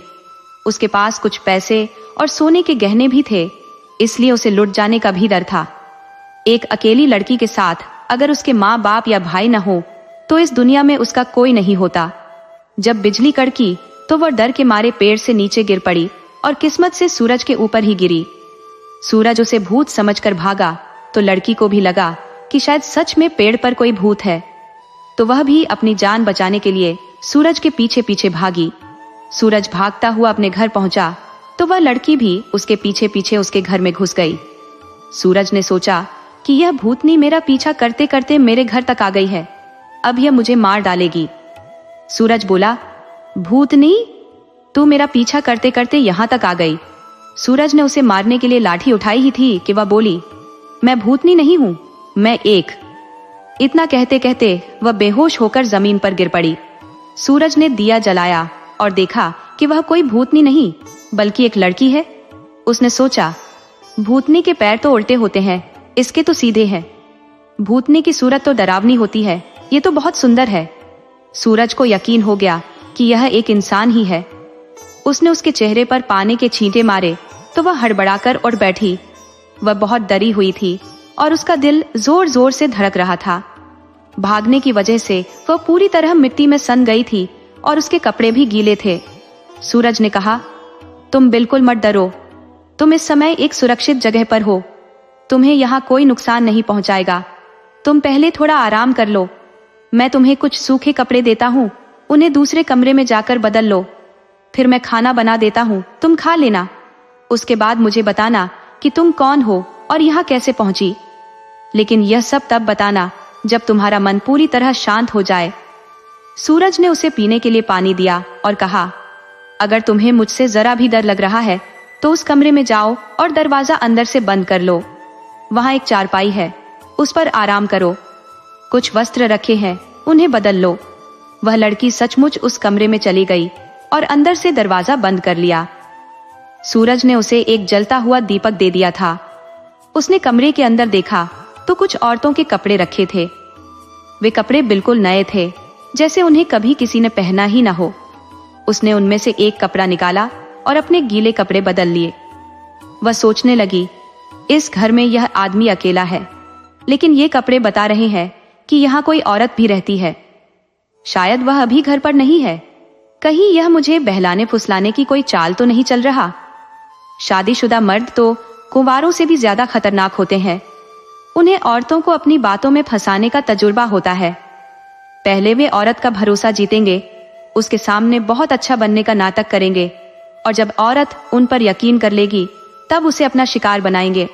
और ये इतने मक्कार होते हैं कि अपनी गलती के बाद उसी औरत के पैरों पर नाक रगड़ने लगते हैं कि मुझे माफ कर दो, गलती हो गई, अब दोबारा ऐसा नहीं होगा। इस बात को यहीं दबा दो वरना तुम्हारी ही बदनामी होगी। ये आदमी भी उसी किस्म का बदमाश लगता है। वह अपने मन में तरह तरह के ख्याल ला रही थी। मैं यहाँ क्यों आ गई? अगर इसने मुझे कमरे में बंद कर लिया तो मैं क्या करूंगी? फिर उसने सोचा, चलो अब जो होगा देखा जाएगा। इतना तो तय है कि इस घर में एक औरत रहती है। भले ही वह आज घर पर नहीं है, लेकिन कल तो जरूर आएगी। तब इस आदमी की मजबूरी होगी कि वह अपनी पत्नी के आने से पहले मुझे यहाँ से भगा देगा, वरना वह खुद फंस जाएगा। उसकी पत्नी उसका जीना मुश्किल कर देगी। थोड़ी देर बाद सूरज ने दरवाजे के बाहर से आवाज दी, लड़की, खाना तैयार है, आकर खा लो। तब लड़की ने जवाब दिया, नहीं, मुझे भूख नहीं है। सूरज बोला, डरो मत, मैं तुम्हें कोई नुकसान नहीं पहुंचाऊंगा। लड़की बोली, मुझे इसी बात का डर है, मुझे तुम पर भरोसा नहीं है, मैं दरवाजा नहीं खोलूंगी। सूरज बोला, तुम्हें उस कमरे पर भी भरोसा नहीं करना चाहिए, क्योंकि जिस कमरे का दरवाजा तुमने बंद किया है उसमें एक खिड़की है। उस खिड़की से कोई भी आसानी से अंदर आ सकता है, इसलिए बेकार की बातें मत सोचो। चुपचाप खाना खाओ और इस दूसरे वाले कमरे में आराम करो। इसमें खिड़की, दरवाजा सब ठीक है और कुंडी भी मजबूत है। लड़की ने तो इस बात पर ध्यान ही नहीं दिया था। उसने बस दरवाजा बंद करके अपने गीले कपड़े उतार दिए थे और नए कपड़े पहन लिए थे। उसे लगा, इसका मतलब यह मुझे देख रहा था। फिर उसे याद आया, नहीं, वह तो दूसरे कमरे में खाना बनाने में लगा था। जब सूरज ने देखा कि वह कुछ नहीं बोल रही तो वह खाना लेकर खिड़की के पास आ गया और बोला, अगर खाना खाने में शर्म आ रही है तो यहीं खा लो, लेकिन सोना दूसरे कमरे में ही, क्योंकि यह कमरा सुरक्षित नहीं है। लड़की ने बिना कुछ बोले खाना खा लिया। उसकी नजरें लगातार सूरज पर टिकी थी। उसने खिड़की से देखा कि सूरज बरामदे में चारपाई बिछाकर सो गया है। तो वह जल्दी से दरवाजा खोलकर दूसरे कमरे में गई, लेकिन वहां तो चारपाई थी ही नहीं। लड़की बोली, इस कमरे में चारपाई नहीं है, तुम मुझे बेवकूफ बना रहे हो। सूरज बोला, तुम जिस कमरे में थी चारपाई उसी में है, उस चारपाई पर सो जाओ। लड़की गुस्से से भड़क उठी, लगता है तुम्हारी नीयत खराब हो गई है, तभी मुझे उल्टी सलाह दे रहे हो। भला मैं उस कमरे में सोकर इस कमरे का दरवाजा कैसे बंद कर सकती हूँ? सूरज बोला, पहली बात, मेरी नीयत पर शक मत करो। अगर मैं जरा भी गलत होता तो तुम अब तक बोलने के लायक नहीं बचती। दूसरी बात, तुम अक्ल की अंधी हो। उस कमरे की चारपाई उठाकर इस कमरे में ले आओ और फिर दरवाजा बंद करके सो जाओ। मुझे अब तुम्हारे बारे में कुछ नहीं जानना है। सुबह मेरे जागने से पहले जहां से आई हो या जिसकी पत्नी हो उसके पास चली जाना। लड़की बोली, खबरदार, जो मुझे किसी की पत्नी कहा तो? मैं अभी कुंवारी हूं। तुम शादीशुदा हो तो तुम्हें सब शादीशुदा ही नजर आते हैं। सूरज बोला, मुश्किल तो यही है कि मैं भी कुंवारा हूं। लड़की बोली, खूब झूठ बोल लेते हो। यह साड़ी और दूसरे कपड़े क्या तुम खुद पहनते हो? सूरज बोला, मुझे बहुत नींद आ रही है, मैं दिन भर का थका हुआ हूं, मुझे सोने दो और तुम भी सो जाओ। लड़की ने चारपाई दूसरे कमरे में लाकर दरवाजा बंद कर लिया और सो गई। लेकिन उसे नींद नहीं आई, वह बहुत थकी हुई थी। फिर भी एक अनजाने डर से उसका दिल घबरा रहा था। वह बार बार उठकर खिड़की से सूरज को देखती रहती कि वह क्या कर रहा है। कहीं वह रात में उठकर दरवाजा तोड़कर अंदर घुस गया तो क्या होगा? वह बार बार खिड़की को भी देखती कि कहीं वह कमजोर तो नहीं है। इसी तरह सोचते सोचते रात गुजर गई। सुबह होने के करीब उसे नींद आई और वह गहरी नींद में सो गई। उधर सुबह जब सूरज उठा तो उसने खिड़की से झांक कर देखा कि लड़की अभी तक सो रही है। उसने जल्दी से खाना बनाया और खा लिया।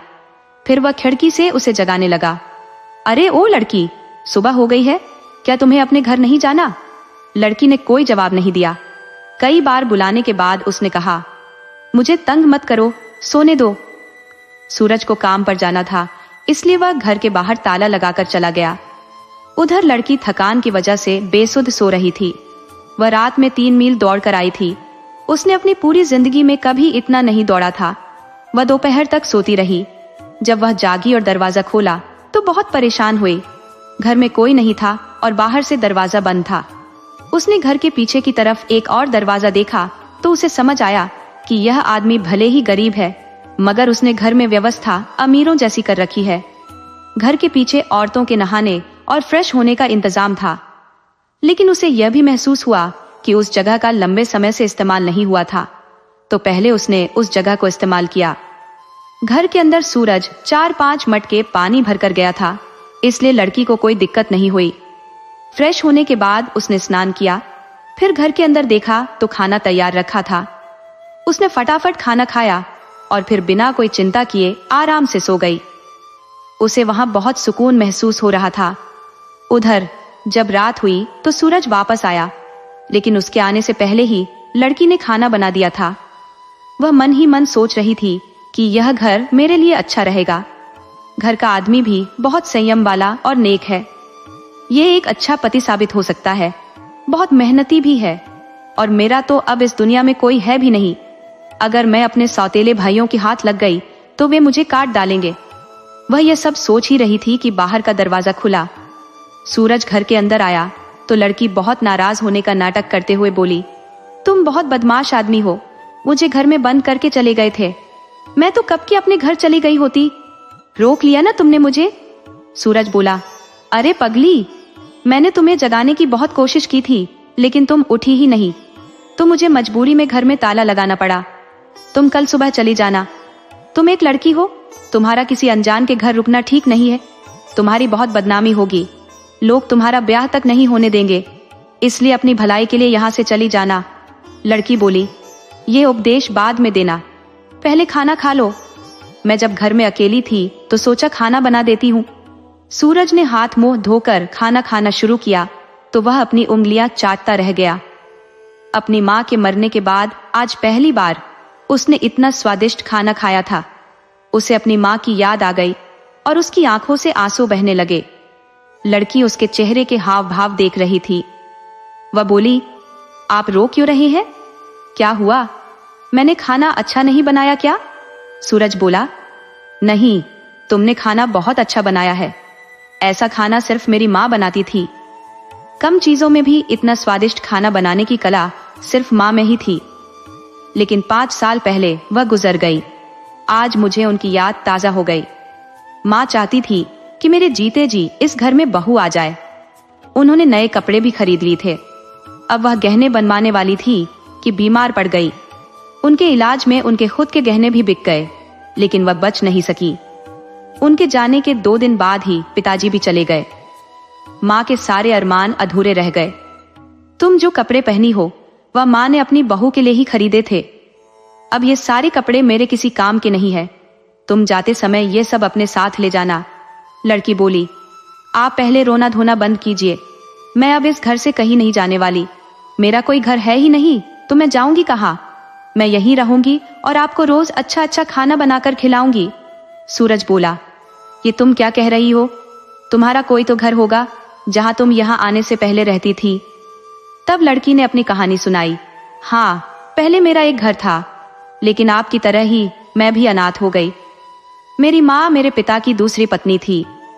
पहली पत्नी के 3 बेटे थे जो अब बड़े हो चुके थे।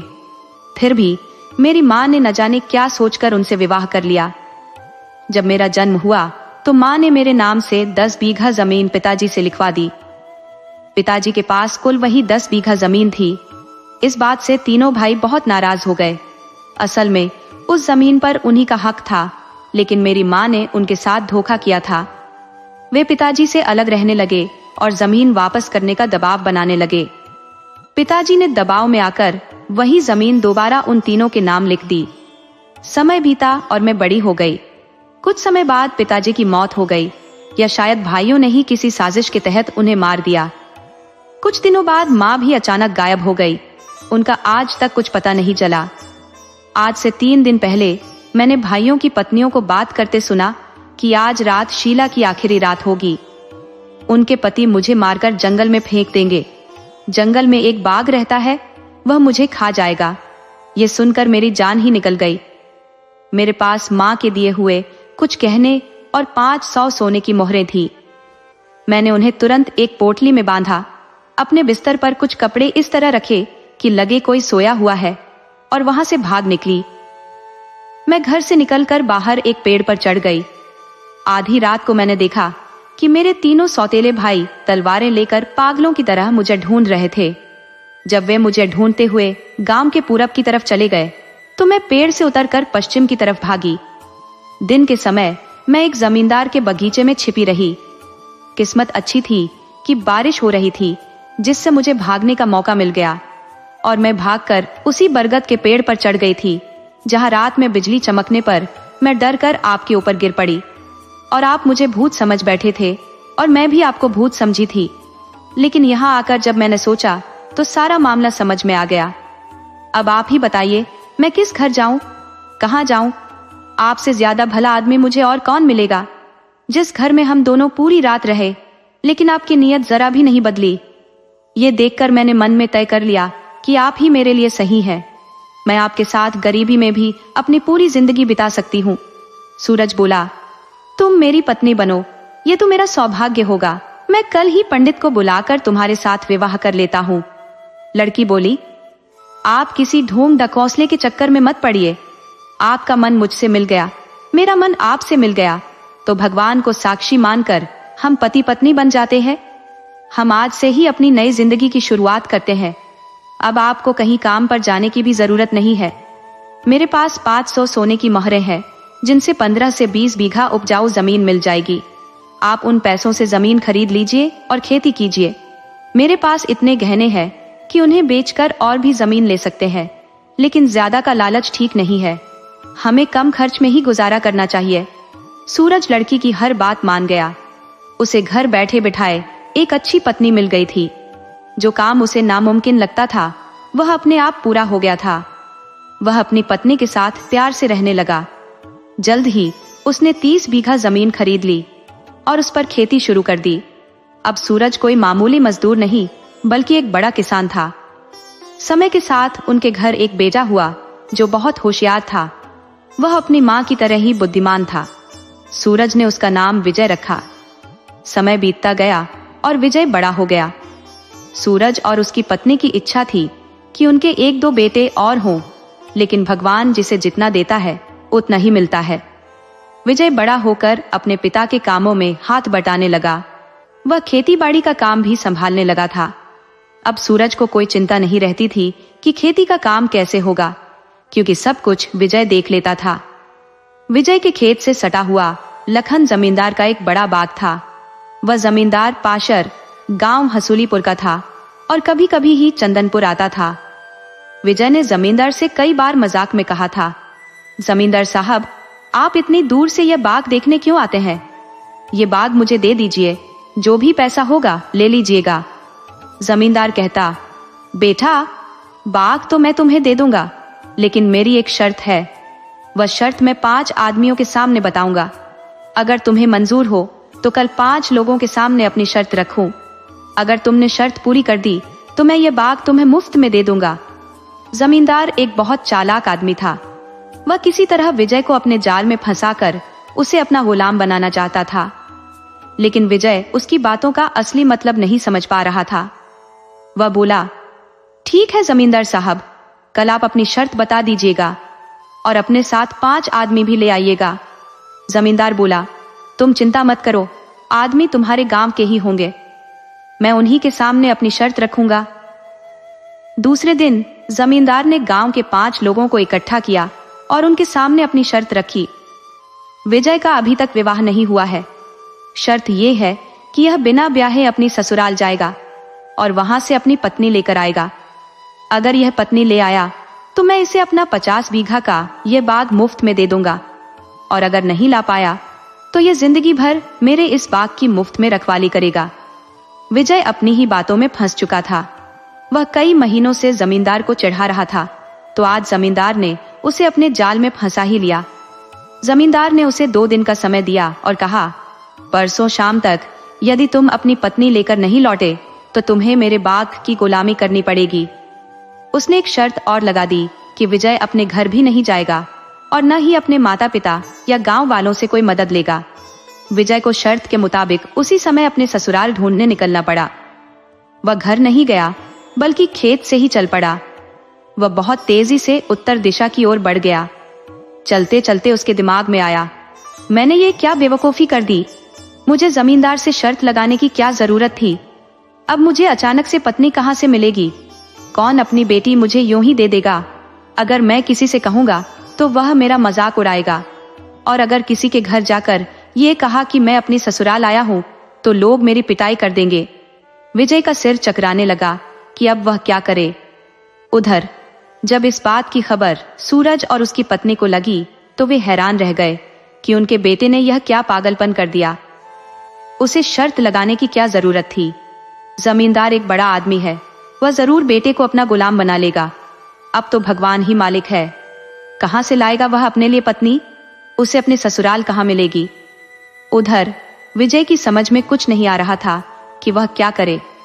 वह सुबह के 10 बजे का निकला था और अब शाम होने वाली थी, लेकिन कहां जाए, क्या करे, उसे कुछ सूझ नहीं रहा था। वह अब एक गांव में पहुंचने वाला था जो अभी भी 1 मील दूर था। उस गांव के किसान अपनी फसल काट कर अपने अपने घर लौट रहे थे। शाम हो रही थी तो कोई अपनी गायें लेकर लौट रहा था, तो कोई सिर पर लकड़ी का गट्ठर लेकर जा रहा था। मगर विजय की समझ में नहीं आ रहा था कि वह क्या करे। वह आज की रात उसी गांव में बिताना चाहता था, इसलिए वह रात होने का इंतजार करने लगा। उसने सोचा कि जब रात हो जाएगी तो किसी के घर जाकर रुकने के लिए पनाह मांगेगा तो कोई न कोई उसे अपने घर जरूर रख लेगा। यह सोचकर विजय एक पेड़ के नीचे बैठ गया। गांव वाले तेजी से अपने घरों की ओर लौट रहे थे। लगभग सभी लोग जा चुके थे, बस इक्का दुक्का लोग ही बचे थे। तभी उधर से एक बूढ़ी औरत चली आ रही थी। उसके सिर पर लकड़ी का एक भारी गट्ठर था और उससे ठीक से चला भी नहीं जा रहा था।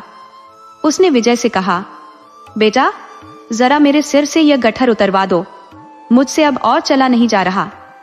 विजय ने उसके सिर से गट्ठर उतरवा दिया और बोला, माई, तुम इतना भारी गट्ठर लेकर क्यों जा रही हो? ये उम्र तुम्हारी लकड़ी ढोने की नहीं है। क्या तुम्हारे घर में कोई बेटा नहीं है? तब बुढ़िया बोली, बेटा, अगर मेरे घर में कोई बेटा होता तो मैं इस बुढ़ापे में यह बोझ क्यों उठाती? मेरा कोई बेटा नहीं है। तुम मेरी छोड़ो, अपनी बताओ। रात हो रही है और तुम इस पेड़ के नीचे निडर होकर बैठे हो। कहीं तुम कोई चोर बदमाश तो नहीं हो जो गांव के बाहर डेरा डाले हो और रात होने पर गांव में चोरी करके भाग जाओगे? तब विजय बोला, माई, मैं तुम्हें चोर लगता हूँ? अरे, मैं दिन भर चलते चलते थक गया था, मुझसे और चला नहीं जा रहा था, तो यहाँ बैठ गया। तुम खुद सोचो, तुमसे जब गट्ठर नहीं उठ रहा था तो तुमने भी तो उसे उतार कर आराम किया। जब थोड़ी हिम्मत आ जाएगी तो मैं भी चला जाऊंगा और तुम भी चली जाना। बुढ़िया बोली, बेटा, तुम इस गांव के नहीं हो, यह तो मुझे पता चल गया है। अब बताओ, गांव में किसके घर जाना है? तब विजय बोला, इस गांव में मेरी कोई जान पहचान नहीं है, न ही यहाँ मेरी कोई रिश्तेदारी है। मैं तो एक मुसाफिर हूँ। मुझे अभी 30 कोस और आगे जाना है, लेकिन रात इसी गांव में हो गई है। अब किसी न किसी के घर तो रुकना ही पड़ेगा। अब भगवान ने जिस घर में दाना पानी लिखा होगा वहां मिल जाएगा, नहीं तो गांव के बाहर किसी चबूतरे पर रात बिता लूंगा। बुढ़िया बोली, ये क्या बात हुई? तुम गांव के बाहर चबूतरे पर रात क्यों बिताओगे? तुम मेरे घर रुक जाना। भगवान ने मुझे 2 रोटी के लायक रखा है। मेरे पास खेती की अच्छी जमीन है, जिसे बटाई पर देने से भी बहुत अनाज मिल जाता है। ये लकड़ी एक बार काट लेती हूँ तो 1 हफ्ता चल जाती है। अब जंगल दूर हो गया है तो थोड़ी परेशानी होती है। अब ये गट्ठर मेरे सिर पर उठाओ और मेरे साथ मेरे घर चलो। तब विजय बोला, माई, तुम यह क्या कह रही हो? मेरे होते हुए तुम यह बोझ कैसे उठा सकती हो? ये बोझ तो मैं उठाकर तुम्हारे घर तक ले चलूंगा। विजय ने गट्ठर अपने सिर पर रख लिया और उस बूढ़ी औरत के साथ उसके घर की ओर चल पड़ा। घर कोई पास नहीं था, 1 मील दूर था और बोझ भी हल्का नहीं था। विजय बोझ लेकर उस बुढ़िया के साथ उसके घर पहुंचा। उसके घर पर एक जवान लड़की उसके आने का इंतजार कर रही थी। वह बुढ़िया के आते ही बोली, माँ, मैं तुम्हें हमेशा कहती हूँ कि समय से घर आया जाया करो, मगर तुम जानबूझकर देर कर देती हो। ये अच्छी बात नहीं है। मुझे लग रहा है कि तुम्हारे साथ कोई और भी आया है। तुम बहुत ज्यादा दयालु बनने की कोशिश मत किया करो। हर अनजान आदमी अच्छा नहीं होता, उनमें चोर बदमाश भी हो सकते हैं। बुढ़िया बोली, बेटी, तुम यह क्या कहने लगती हो? यह खुद से नहीं आया है, मैं इसे साथ लाई हूँ। मुझसे लकड़ी का गट्ठर नहीं उठ रहा था तो मैंने कहा कि बेटा, इसे मेरे घर तक पहुंचा दो, तो यह आ गया। ये लड़का एक मुसाफिर है, रात को यहीं रुक जाएगा और सुबह चला जाएगा। हमारा क्या ले लेगा? कौन सा हमारे पास सोने का खजाना गड़ा है जिसके लुट जाने का डर है? बेचारा 2 रोटी खाएगा, 1 लोटा पानी पिएगा। अन्न और जल ग्रहण करना तो भगवान ने खुद ही लिख रखा है कि किसे कहाँ दाना पानी मिलेगा। अब तुम अंदर जाओ और मेहमान के लिए मीठा पानी लाओ। लड़की एक लकड़ी के सहारे टेकती हुई घर के अंदर गई तो विजय समझ गया कि वह अंधी है। उधर बुढ़िया विजय से बोली, बेटा, लड़की की बात का बुरा मत मानना। वह अंधी है, इसलिए किसी को भी कुछ भी बोल देती है। उसे दिखता तो है नहीं, तो जो मन में आता है कह देती है। उसकी यही आदत मुझे बहुत बुरी लगती है। विजय बोला, माई, तुम चिंता मत करो, मैं कभी किसी की बात का बुरा नहीं मानता, तो एक अंधी की बात का क्या बुरा मानूंगा? फिर विजय ने पूछा, माई, क्या यह जन्म से ही अंधी है? तब बुढ़िया बोली, नहीं बेटा, ये जन्म से अंधी नहीं है। ये बहुत सुंदर लड़की थी और दिन भर अपनी सहेलियों के साथ खेलती कूदती रहती थी। मैंने इसका विवाह भी कर दिया था, लेकिन गौना नहीं कराया था, क्योंकि तब यह सिर्फ 10 साल की थी। एक दिन यह अपनी सहेलियों के साथ जंगल में लकड़ी काटने की जिद करके चली गई और एक पेड़ पर चढ़कर लकड़ी काटने लगी। किस्मत खराब थी, वह पेड़ से गिर पड़ी। उसके सिर में गहरी चोट लगी और उसकी आंखों की रोशनी चली गई। मैंने उसका बहुत इलाज कराया, लेकिन वह ठीक नहीं हुई। मैंने एक साधु को भी दिखाया तो उन्होंने भी कुछ नहीं किया, बस इतना कहा कि अभी रात चल रही है, आराम करो। इसके आगे उन्होंने कुछ नहीं बताया। मैंने इसके ससुराल खबर भिजवाई कि लड़की पेड़ से गिरने की वजह से अंधी हो गई है, यह आपके घर की बहू है, इसे ले जाकर इसका इलाज कराए। लेकिन उन्होंने जवाब भेज दिया कि हमने एक अच्छी भली लड़की से विवाह किया था, किसी अंधी से नहीं। कोई अंधी हमारी बहू नहीं हो सकती। आज से हमारा उस लड़की से कोई रिश्ता नहीं है। उन लोगों ने अपने बेटे का विवाह कहीं और कर दिया। तब से यह लड़की और भी चिड़चिड़ी हो गई है। वह किसी को अपने घर आने नहीं देना चाहती। उसे मर्दों से नफरत हो गई है। अगर इसकी आंखें होती तो शायद किसी मर्द पर हमला भी कर देती। मगर मैं क्या करूं? मुझे समझ नहीं आता कि इसका क्या होगा। मेरे मरने के बाद इसका क्या होगा, ये सोचकर मैं बहुत दुखी हो जाती हूँ। विजय बोला, माए, तुम बहुत मुश्किल में जी रही हो। जिसकी औलाद अंधी या अपंग हो वह तो चिंता में रहेगा ही। अब भगवान ही इसका कोई रास्ता निकालेंगे। भगवान सबको सहारा देते हैं, इसे भी कोई न कोई जरूर मिलेगा जो इसका सहारा बनेगा। ये बातें वह लड़की घर के अंदर से सुन रही थी। उसे एक एक बात किसी तीर की तरह चुभ रही थी। वह हर बात का गलत मतलब निकाल रही थी। सहारा देने का मतलब वह समझ रही थी कि कोई उस पर दया करके उसे खाना कपड़ा दे देगा, लेकिन कोई भी आदमी एक अंधी लड़की से प्यार नहीं करेगा। उसे इस जिंदगी में सच्चा प्यार कभी नहीं मिलेगा। जो भी आएगा बस दया दिखाकर कुछ दे देगा। वह सोचने लगी कि उसका जीवन ही बेकार है, उसे मर जाना चाहिए। बुढ़िया ने उसे कभी बोझ नहीं कहा था, लेकिन आज जब उसने उसे बोझ कह दिया तो वह बहुत दुखी हो गई। थोड़ी देर बाद बुढ़िया बोली, बेटी चलो खाना बनाते हैं, मेहमान को भी खिलाना है। तब लड़की बोली, ऐसे मेहमान को तो मैं चूल्हे में झोंक दूं, उसे क्या खाना खिलाऊंगी। अगर तुम्हारा कोई बाप भाई या रिश्तेदार है तो तुम उससे बनवा कर खिला दो, मुझसे ज्यादा बात मत करो। बुढ़िया ने अब बेटी से कुछ नहीं कहा। वह विजय से बोली, बेटा अंधी की बात का बुरा मत मानना, तुम बैठका में आराम करो, मैं अभी खाना लाती हूँ। बुढ़िया ने घर के अंदर जाकर खाना बनाया और विजय को खिलाया। विजय ने पहले मन में सोचा था कि वह बुढ़िया से बात करके इस अंधी लड़की से ही विवाह कर लेगा, कम से कम जमींदार की गुलामी से तो बच जाएगा। मगर अंधी की जहरीली बातें सुनकर उसे लगा कि जमींदार की गुलामी इस लड़की से शादी करने से ज्यादा अच्छी है। और फिर उसके पास अभी एक दिन का समय था। पल में क्या हो जाए कोई नहीं जानता। हो सकता है उसे कोई और लड़की मिल जाए। ये भी हो सकता है कि जमींदार ही मर जाए। ये भी हो सकता है कि जिस तरह उसकी माँ उसके पिता के घर आई थी, उसी तरह कोई लड़की उसके घर आ जाए और उसकी माँ उसे अपनी बहू बना ले। रात भर में कुछ भी हो सकता है। लेकिन इस अंधी से विवाह न बाबा ना। वह खाना खाकर बैठका में सो तो गया, लेकिन उसे नींद कहाँ आ रही थी। उसके मन में विचारों का तूफान चल रहा था कि अगर पत्नी नहीं मिली तो वह जिंदगी भर के लिए जमींदार का गुलाम बन जाएगा। वह बहुत उलझन में था। कभी उठकर बैठ जाता तो कभी फिर सो जाता। इसी तरह आधी रात गुजर गई। उसने देखा कि बुढ़िया के घर का दरवाजा धीरे से खुला। उसमें से वह अंधी लड़की निकली और धीरे धीरे अपनी लकड़ी की आवाज को दबाती हुई आगे बढ़ी। विजय को लगा कि शायद वह लघु शंका के लिए जा रही होगी, मगर फिर तुरंत ख्याल आया कि तब वह अकेली नहीं जाती, अपनी माँ को जरूर जगा लेती। इसका इरादा ठीक नहीं है। ये किसी खतरनाक इरादे से जा रही है। अगर यह आत्महत्या कर लेती है तो सारा इल्जाम कल मेरे ऊपर आ जाएगा कि इसी आदमी के आने की वजह से उसने आत्महत्या की है। विजय भी दबे पांव उसके पीछे पीछे चलने लगा। वह चलते चलते गांव के बाहर एक कुएं पर पहुंच गई और कुएं में कूदने के लिए झुकी ही थी कि विजय ने उसे पकड़ लिया। वह चीख पड़ी, कौन है गुंडा जो मुझे पकड़ रहा है? विजय बोला, मैं हूं तेरा मेहमान, तुझे बचाने के लिए आ गया हूं। तुझे मरना ही है तो कल मर जाना, आज नहीं। किसी के घर मेहमान आया हो तो ऐसा गलत कदम नहीं उठाते, घर वापस लौट जाओ। वह फिर से कुएं में कूदने के लिए झुकी तो विजय ने उसे कसकर पकड़ लिया। वह बोली, गुंडा तू मुझे गलत तरीके से छू रहा है, तेरा सिर फोड़ दूंगी। उसने अपनी छड़ी से विजय के ऊपर वार करना शुरू कर दिया। डंडे की चोट से विजय का सिर फूट गया और उसे बहुत गुस्सा आ गया। उसने लड़की के हाथ से छड़ी छीनकर कई छड़ियां उसके सिर पर मारी और बोला, कुतिया तेरे अंग अंग में झर भरा है, इसीलिए भगवान ने तुझे अंधा बना दिया है। साली, मैंने तो सोचा था कि तू एक भली लड़की होगी तो तुझसे विवाह कर लूंगा।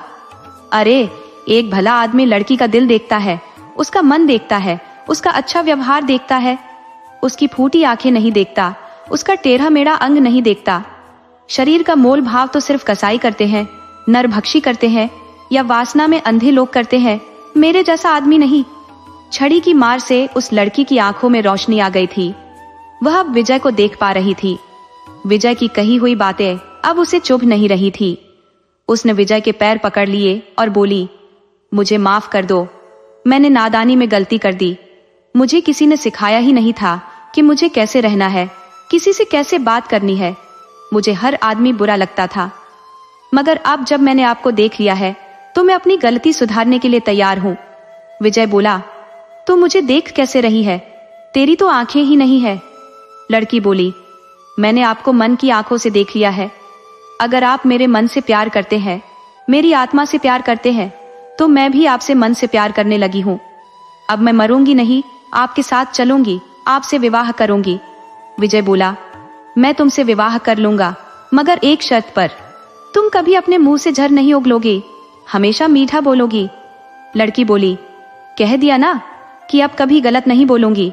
विजय बोला, तुम चुपचाप घर जाकर लेट जाओ। माँ को पता भी नहीं चलना चाहिए कि तुम कोई गलत काम करने जा रही थी। उन्हें बहुत दुख होगा। लड़की दबे पांव घर में आ गई तो विजय भी दबे पांव आकर लेट गया। लड़की सोच रही थी कि माँ ने उसे नहीं देखा है और विजय भी यही सोच रहा था, मगर बुढ़िया ने शुरू से लेकर अंत तक सब कुछ देख लिया था। उसने उन दोनों की बातें भी सुन ली थी। वह खुश थी कि इस मेहमान को घर लाकर उसने कोई गलती नहीं की, बल्कि बहुत भला किया है। इतना सुंदर नौजवान लड़का उसकी बेटी से विवाह करने को तैयार है। वह सोचने लगी कि सुबह होते ही वह उन दोनों का विवाह कराकर बेटी को विदा कर देगी। आधी रात के बाद न तो वह लड़की सो पाई, न बुढ़िया सो पाई और न ही विजय सो पाया। लड़की को अपनी आंखें वापस मिल गई थी और उसे यह खुशी बर्दाश्त नहीं हो रही थी, मगर वह यह बात अपनी मां को बताना नहीं चाहती थी। विजय के सिर में चोट लगी थी और दर्द हो रहा था, फिर भी वह खुश था कि ससुराल के जमींदार की गुलामी से बच जाएगा। पत्नी अंधी ही सही, पर है तो एक लड़की। वह मां बन सकती है, वह उससे प्यार कर सकती है। विजय को कहां पता था कि उसकी आंखों की रोशनी लौट आई है। सुबह में बुढ़िया घर से बाहर आई और विजय से बोली, बेटा, तेरे सिर में यह चोट कैसे लगी है? तब विजय बोला, कुछ नहीं माई, बस रात में थोड़ा सा गिर गया था, वहीं हल्की सी चोट लग गई। मैं नौजवान हूं, थोड़ा बहुत तो चोट लगती ही रहती है। फिर वह बुढ़िया से बोला, माई, मैं आपसे एक बात कहना चाहता हूं, बुरा मत मानना। मैं आपकी बेटी से विवाह करना चाहता हूं। बुढ़िया बोली, बेटा, ये तू क्या कह रहा है?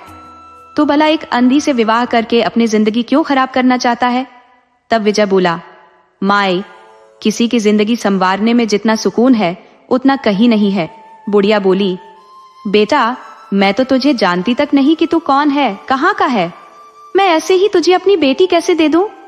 विजय बोला, आपकी बात ठीक है, आप मेरे साथ मेरे घर चलिए। मैं चंदनपुर का हूं, मेरे पिता का नाम सूरज है। आप मेरे माता पिता से मिल लीजिए, उसके बाद ही बेटी का विवाह कीजिएगा। बुढ़िया ने सोचा कि देर करने से सब गड़बड़ हो जाएगा। इसके माता पिता भला क्यों एक अंधी लड़की से अपने बेटे का विवाह करने देंगे? वह बोली, बेटा, जब तू अपने मुंह से कह रहा है तो ठीक ही कह रहा होगा। चलो, मैंने तुम्हारी बात मान ली। मैं अब कोई बड़ा ढोंग डकौसला नहीं करना चाहती। जब तुझे लड़की पसंद है तो तुम दोनों एक दूसरे के गले में माला डालो, भगवान को साक्षी मानकर एक दूसरे का हाथ पकड़ लो। जहां मन मिल गया वहीं रिश्ता सच्चा होता है, वरना विवाह तो मैंने अपनी बेटी का पहले भी कराया था। पंडित ने सदा सुहागन और सुखी भव का आशीर्वाद भी दिया था, मगर सब अमंगल हो गया। इसलिए अब मुझे इन ढकोसलों से विश्वास उठ गया है। बुढ़िया ने अपनी बेटी का विवाह विजय से करा दिया। विजय उसका हाथ पकड़कर अपने गांव के लिए चल दिया।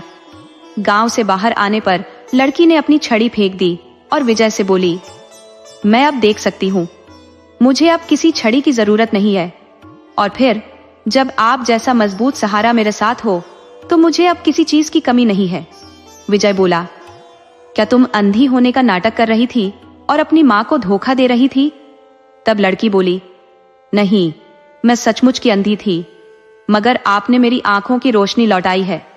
जब रात के वक्त आपने मेरे सिर पर छड़ी से मारा था, उसी वक्त मेरी आंखों में रोशनी आ गई थी। मगर मैंने आपसे यह बात नहीं बताई क्योंकि मैं देखना चाहती थी कि आप मुझसे सचमुच प्यार करने लगे हैं या सिर्फ मुझे बचाने के लिए प्यार का नाटक कर रहे हैं। मगर जब मैंने देख लिया कि आपका प्यार सच्चा है तो फिर आपसे कुछ भी नहीं छुपाऊंगी। दोनों अब तेजी से चंदनपुर आ गए। बेटे को लेकर सूरज और उसकी पत्नी बहुत चिंतित थे, मगर जब उन्होंने बेटे के साथ बहू को देखा तो वे फूले नहीं समाये। उधर जब जमींदार को पता चला कि विजय तो सचमुच विवाह करके पत्नी ले आया है तो वह अपनी बात से पलटने लगा। कहने लगा, मैं तो सिर्फ मजाक कर रहा था। भला कोई इतनी सी बात के लिए 50 बीघा का बाग देता है क्या? तब पांचों पंच बोले, जमींदार साहब, अगर किस्मत से विजय यह शर्त हार जाता तो वह बात मजाक नहीं होती। आप उससे जिंदगी भर गुलामी कराते। आपका चरवाहा मंगल इसी तरह के मजाक में 20 साल से आपकी गायें चरा रहा है, ये बात सबको पता है। आप या तो शर्त के मुताबिक विजय को बाग दे दे, वरना फैसले के लिए राज दरबार का दरवाजा खुला है। जमींदार को पता था कि अगर यह मामला राज दरबार में गया तो उसकी सारी जमींदारी पर आंच आ जाएगी। राजा किसी भी तरह की धोखेबाजी के सख्त खिलाफ है, वह धोखेबाजों को फांसी पर चढ़ा देता है। तो जमींदार समझौते पर आ गया, चलो 10 बीघा का बाग विजय को दे देता हूं। तब पंच बोले, अब इसका फैसला राज दरबार में ही होगा, इस पर अब कोई बात नहीं होगी। अगर आप अब मोल भाव करेंगे तो हम लोगों की मांग भी बढ़ जाएगी। आपको 100 बीघा और जमीन देनी पड़ सकती है। आपको पता भी है कि किसी की जिंदगी से खिलवाड़ कोई मजाक नहीं होता। आपको पूरा यकीन था कि विजय विवाह नहीं कर पाएगा और आपका गुलाम बन जाएगा, मगर जब पासा उल्टा पड़ गया तो आप दान दिखा रहे हो। अभी तो हम आपसे गुलामी की बात नहीं कर रहे हैं। नखरे दिखाओगे तो हो सकता है राजा विजय के यहाँ आपकी गुलामी लिख दे और आप जमींदार से चरवाहा बन जाओ। जमींदार डर गया और बोला, आप पूरा बाग ले लो और विजय को दे दो। मुझसे सच में गलती हुई है। मैंने कई लोगों के साथ धोखा किया है, मगर अब मुझे समझ आ गया है कि यह बहुत गलत काम है। जमींदार ने विजय को 50 बीघा का बाग दे दिया। विजय अपने माता पिता और पत्नी के साथ खुशी खुशी रहने लगा। इस कहानी से हमें ये सीख मिलती है कि सच्ची नीयत और अच्छे कर्मों का फल हमेशा मीठा होता है। किस्मत कब, कहां और कैसे पलट जाए ये कोई नहीं जानता।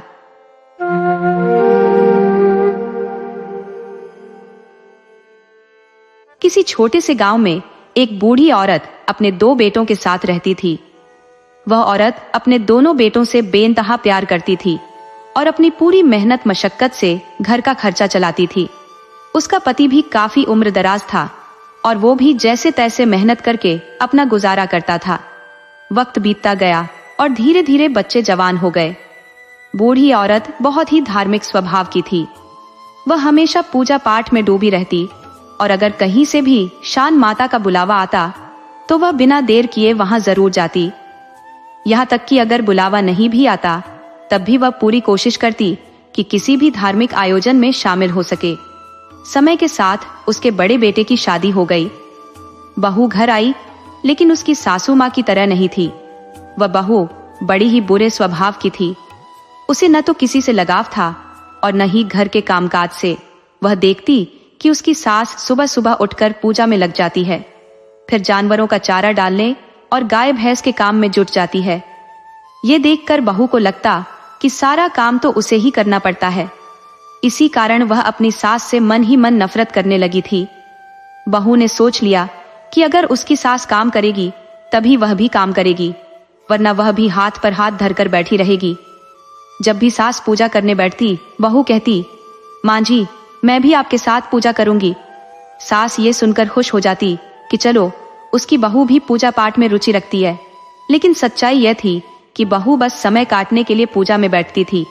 उसका ध्यान कहीं और होता था और मन ही मन वह अपनी सास के लिए बुरा भला सोचती रहती थी। जब सास पूजा से उठती तो देखती कि खाने का समय हो गया है और बहू भी पूजा में लगी है। बेचारी बुढ़िया खुद ही खाना बनाने लग जाती। कभी कभी बहू बर्तन साफ करने लगती, लेकिन अगर सास कोई काम करती तभी बहू भी काम करती, वरना वह भी काम करने से कतराती थी। फिर भी सास को यह सब बुरा नहीं लगता था। वह बस इस बात से खुश थी कि उसकी बहू पूजा पाठ में रुचि ले रही है। कुछ समय बाद बूढ़ी औरत के छोटे बेटे की भी शादी हो गई और छोटी बहू घर आई। वह बहुत सीधी सादी थी, लेकिन उसे पूजा पाठ का ज्यादा ज्ञान नहीं था। जब भी कोई धार्मिक आयोजन होता तो बड़ी बहू और सास पूजा में चली जाती और छोटी बहू अकेले ही सारा घर संभालती।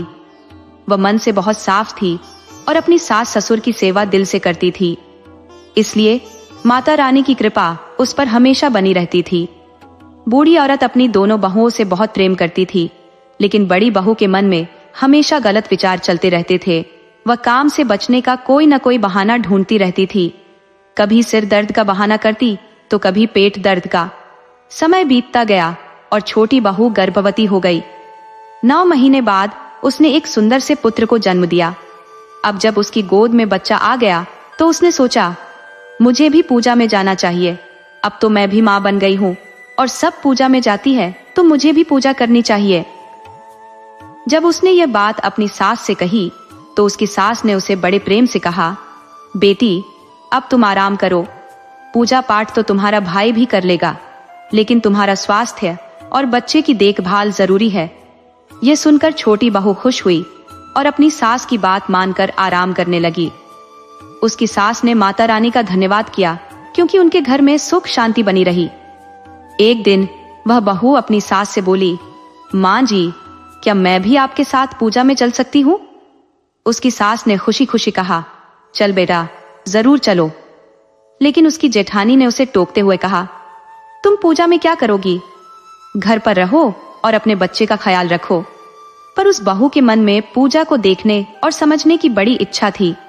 वह जानना चाहती थी कि आखिर पूजा कैसे होती है, भजन और कीर्तन कैसे होते हैं। जब उसकी सास और जेठानी पूजा में चली गई तो वह चुपचाप उस घर के पीछे खड़ी हो गई जहां पूजा हो रही थी। उसने दूर से देखा कि भजन कीर्तन और कथा कहानी चल रही थी और यह देखकर उसे बहुत आनंद आया। वह अपने बच्चे को गोद में लेकर गेट के पास खड़ी रही। जब आरती का समय आया तो उसने बाहर से ही आरती ली और अपने बच्चे को भी आरती दिखाकर घर लौट आई। अब यह उसका रूटीन बन गया। जब भी गांव में कहीं पूजा होती वह चुपचाप जाकर पास खड़ी हो जाती और पूरी पूजा देखती सुनती। मन ही मन उसने मन्नत मांगी, हे माता रानी, मेरा बेटा 5 साल का हो जाए और मेरे घर के हालात सुधर जाए, मेरे पति को नौकरी मिल जाए तो मैं भी आपकी पूजा करवाऊंगी। उसकी मन्नत जल्द ही पूरी हो गई। पति की नौकरी लग गई, बेटा भी 5 साल का हो गया। तब वह अपनी सास से बोली, माँ जी, मुझे भी अवसान माता की पूजा करवानी है। सास बहुत खुश हुई और बोली, बिल्कुल बेटा, पूजा करवाओ, ये तो बहुत अच्छा काम है। पूजा की तैयारी शुरू हो गई। बहू ने अपनी जेठानी से पूछा, दीदी, मुझे नहीं पता कि अवसान माता की पूजा कैसे होती है, आप मुझे बता दीजिए। उसकी जेठानी ने कहा, ज्यादा कुछ नहीं करना होता। एक परात लो और नदी से बालू रेत भरकर ले आओ। उसे लाल कपड़े से ढककर चौकी के पास रख दो। फिर चावल के आटे के 2 लड्डू बना लो और उन्हें भी चौकी पर रख दो। पर ध्यान रखना, किसी को मत बताना। बस इतना ही करना है। बेचारी बहू को पूजा की पूरी जानकारी नहीं थी, फिर भी उसने सच्चे मन से वही किया जो उसकी जेठानी ने बताया। उसने नदी से बालू लाकर परात में रख दिया, उसे लाल कपड़े से ढक दिया और चावल के आटे के 2 लड्डू बना लिया। पूजा का दिन आ गया।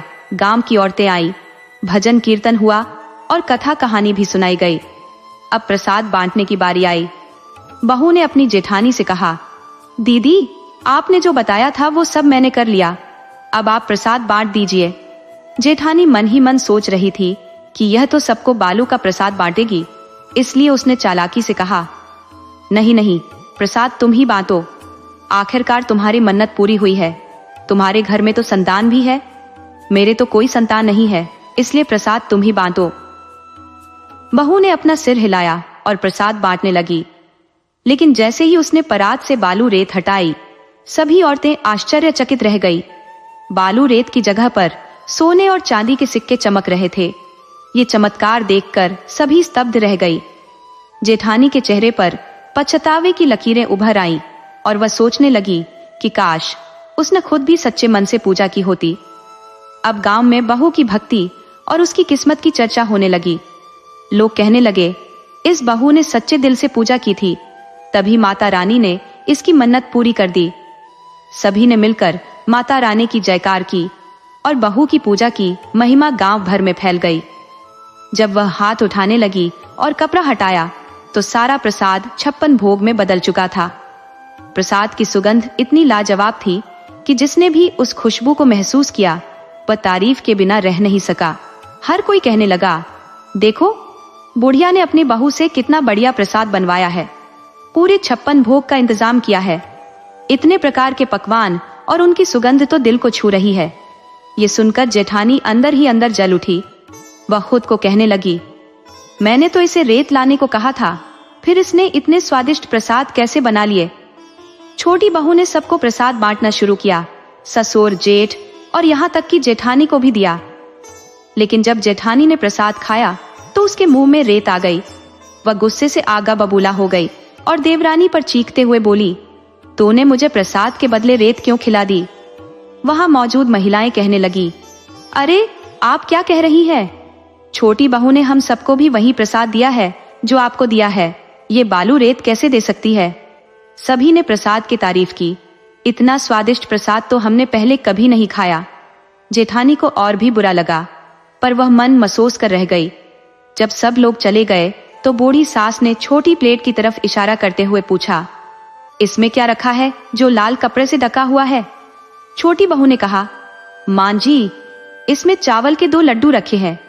जब सास ने वह कपड़ा हटाया तो देखा कि दोनों लड्डू सोने के बन गए हैं।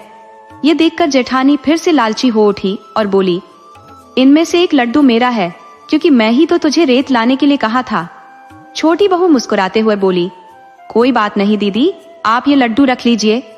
उसने एक लड्डू जेठानी को दे दिया और दूसरा लड्डू अपने ससुर को देते हुए कहा, पिताजी, ये माता रानी की कृपा से सोने का हो गया है, इसे बेचकर घर की जरूरतें पूरी कीजिए। जेठानी बड़ी खुश हुई, लेकिन उसके मन में लालच था। उसने वह लड्डू संदूक में रखा, लेकिन वह लड्डू फिर से चावल के आटे में बदल गया। ये देखकर वह और जल भुन गई। गुस्से में आकर उसने वह लड्डू देवरानी पर फेंक दिया और बोली, ले, तूने तो हमेशा मेरे साथ अच्छा किया है। बूढ़ी सास ने उसे समझाते हुए कहा, बेटा, ये तुम क्या कर रही हो, छोटी बहू तो दिल की साफ है और तुमने अपने लालच में उसे कितना कुछ करवा दिया है। छोटी बहू ने सास को पूरी बात बताई। दीदी ने मुझसे रेत लाने को कहा था, लेकिन माता रानी की कृपा से वह 56 भोग में बदल गया। मुझे पूजा करना तो आता नहीं और मैंने आपसे भी नहीं पूछा था। ये सुनकर जेठानी को बहुत शर्मिंदगी महसूस हुई। अब वह अपनी देवरानी से जलन महसूस करने लगी। धीरे धीरे दिन बीतने लगे। छोटी बहू का घर संपन्न होने लगा, उन्हें संतान भी हो गई। वहीं जेठानी को न संतान हुई और न ही उसके कामों में बरकत रही।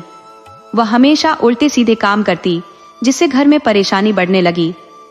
एक दिन जेठानी गुस्से में अपनी देवरानी से बोली, तूने जरूर कोई जादू टोना किया है, जब देखो तेरे सब काम बन जाते हैं और मेरे बिगड़ जाते हैं। मैं ही तो माता रानी की कीर्तन में जाती हूँ, फिर तू क्यों सफल होती है। सास ने बड़ी बहू को डांटते हुए कहा, तू पूजा में जाने के बजाय घर की चुगलियां करती रहती है। तू खुद दूसरों को नीचा दिखाने में लगी रहती है, फिर भगवान तुझसे खुश कैसे होंगे। भगवान तो सच्चे दिल के भाव के भूखे होते हैं। जहाँ प्रेम और भक्ति है वहीं उनकी कृपा बरसती है। अब जेठानी को अपनी गलती का एहसास हुआ। उसने शर्मिंदा होकर अपनी देवरानी से माफी मांगी और कहा, छोटी, मुझे माफ कर दे, मैंने तेरे साथ बहुत गलत किया। उसके बाद दोनों बहुओं ने एक साथ माता रानी की पूजा की। अवसान माता की कृपा से जेठानी की समझ में भी बदलाव आ गया। अब वह अपनी सास का आदर करने लगी, ससुर का भी सम्मान करने लगी और अपनी देवरानी से भी प्यार और स्नेह से पेश आने लगी। धीरे धीरे उसके घर में भी खुशियां लौट आईं। उसे एक सुंदर पुत्र की प्राप्ति हुई और उसके पति का काम भी दोबारा चल निकला। घर में हर तरफ से सुख और समृद्धि आने लगी और इस तरह माता रानी की कृपा से दोनों बहुओं का जीवन खुशहाल हो गया। और आखिर में सबने मिलकर कहा, जय अवसान माता की।